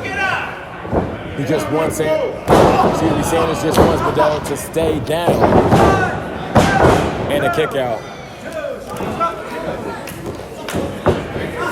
Ladies and gentlemen, I said earlier that this match will be decided. However, lets their emotions get the better of them. I think we'll get shades of the emotions on display from Sanders. That emotion may not be love, but frustration. Oh! Kick out from Sanders. Trying to not let that frustration get the better of him. Had beautiful bridge. Had beautiful bridge on Modello, but it was not enough. The crowd chanting for TBA, giving Dragon Jones a little bit of PTSD. Last time Dragon Jones shared the room with TBA put Jones on the shelf. And right now Modello is trying to put Sanders to sleep. Big satellite DDT. Adam Scalabry needs to get him away from the ropes. Kick out from Modello. That was a big shot, though. That was a big changing of the tides, if you will. And I think if Sanders had landed closer to the middle of the mat, I think that we would have had a new champion, but we still might, as Modello sets up. Oh, I think he went for a knee. Oh, slams him backwards down. And another kick out. Dragon claiming to have seen a 3 count, but he's not the referee. News takes him out with a crucifix pin. and Sanders makes him pay for it. I never thought I would see Modello and Sanders on opposite sides of the ring. Certainly not with so much relentless aggression from both ends. So much has changed between these men since last time they teamed up. Come on now. Let's get a little decorum here. Showing him with his armband and now mocking him by putting on the armband. Making a mockery of not only his former tag team partner, but making a mockery of his home country, Italy. I think he wants to add insult to injury. He doesn't just want to end his opponent and his former partner. Wants to do so with that Italian armband. One kick out. Shoulders up on one. LaDon Sanders has to be wondering what does it have to take to beat Modello. But that's a big ask for someone who knows him so well, who knows every maneuver, who knows how to prepare for every maneuver. And especially someone so hell-bent on taking that championship. Modello is certain that if he beats him for the title, he may humble Sanders a little bit, get him back to his old self.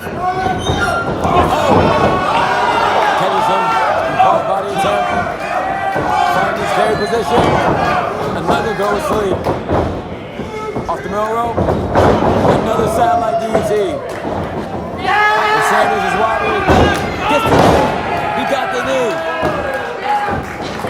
Going for the WWE, have a new champion. That real awareness of Sanders knew where the rope was. He didn't have the strength or the stamina to kick out, but he had enough reach to reach the ropes. And that saved his title for just a few more minutes, a few more seconds perhaps. Modello needs to find another way to get under get under Sanders' skin, to fight from underneath. Gonna attempt to go to the top rope perhaps. Sanders just pushed the senior referee into the ropes, knocking Modello off balance. That gave Sanders the exact opening he needs. What's he gonna go for here?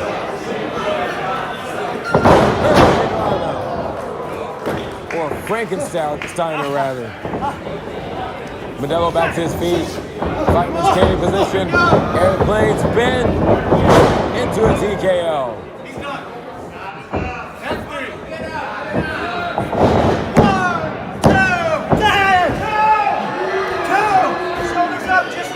He might be wearing, Modello may be wearing out Sanders, but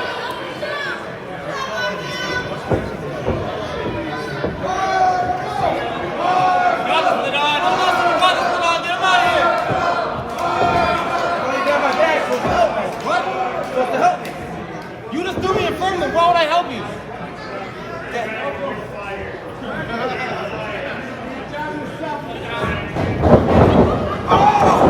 Oh, went for the Bronco Buster. I got a sign of we're shining wizard grabs. Clothesline from Modello. Gonna go for the springboard. And connects with the clothesline. And the kick out.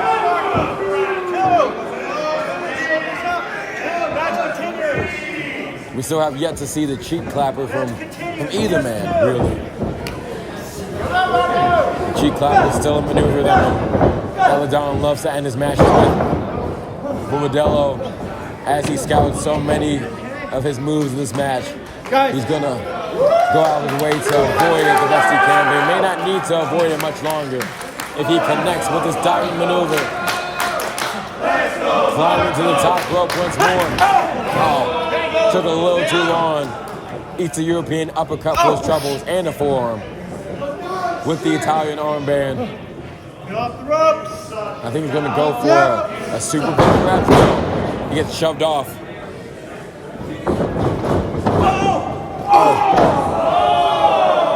Stops his momentum.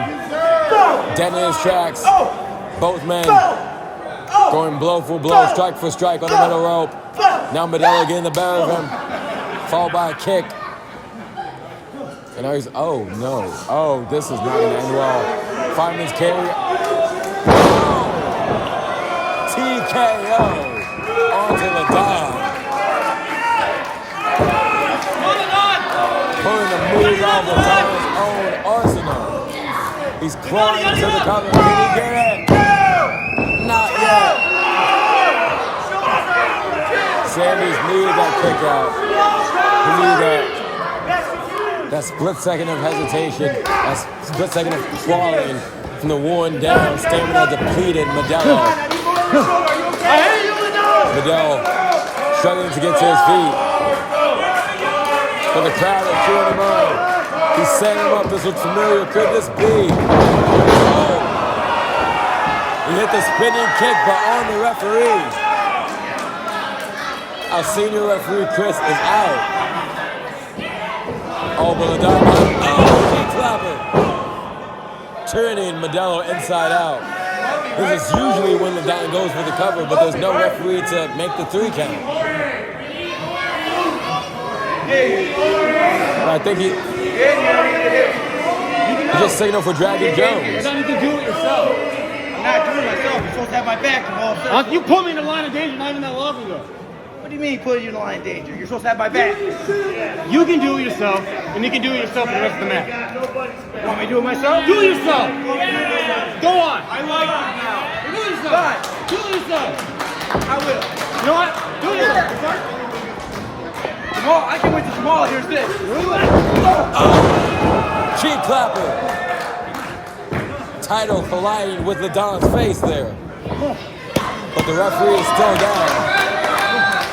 Modello's going to make the most of his time. He's going to fly. Big leg drop. Second referee. 1, 2, 3.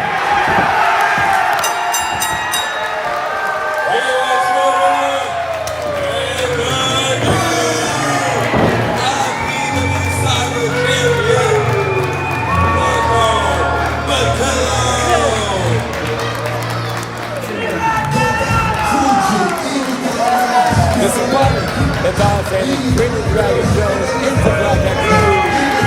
Dragon Jones refused to help LaDon Sanders. And he passed LaDon in the end. And now, Marco Modello, LaDon's former tag team partner, gets his first taste of single gold in IPW.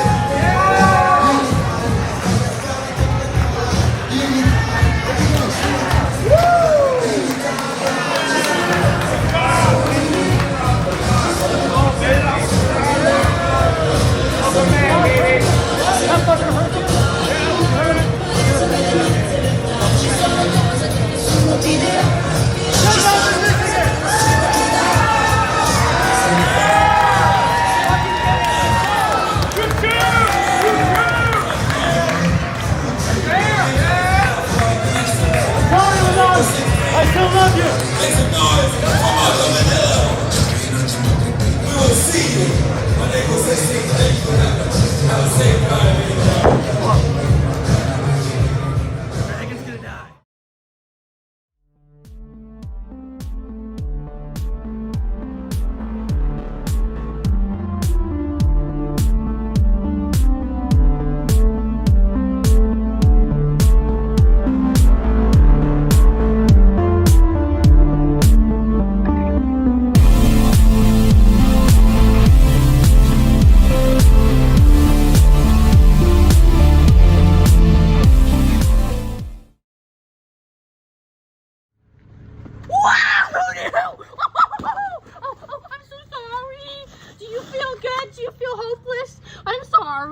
Sad. Sad!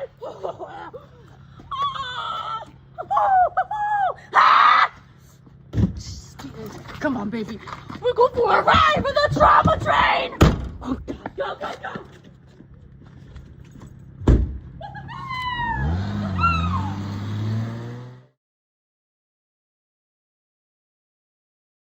.240 Bravo, 240 Bravo, cocked and loaded, cocked and loaded, bullets are flying,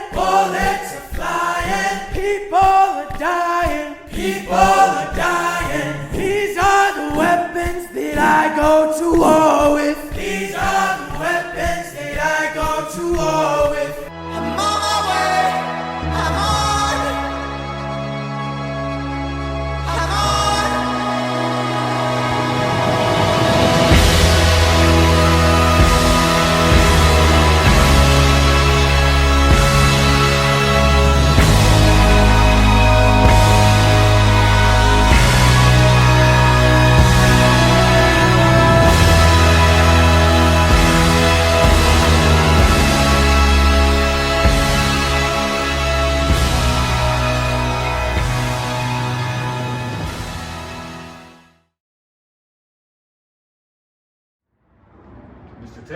champ. Congratulations. Thank you, my friend. I appreciate it. Hey, listen, man. About a month ago, you told me that if I ever needed any help with Black Excellence, I should come to you. That's still on the table? Anything to get rid of Black Excellence. Be honored. Hear me out. Come on.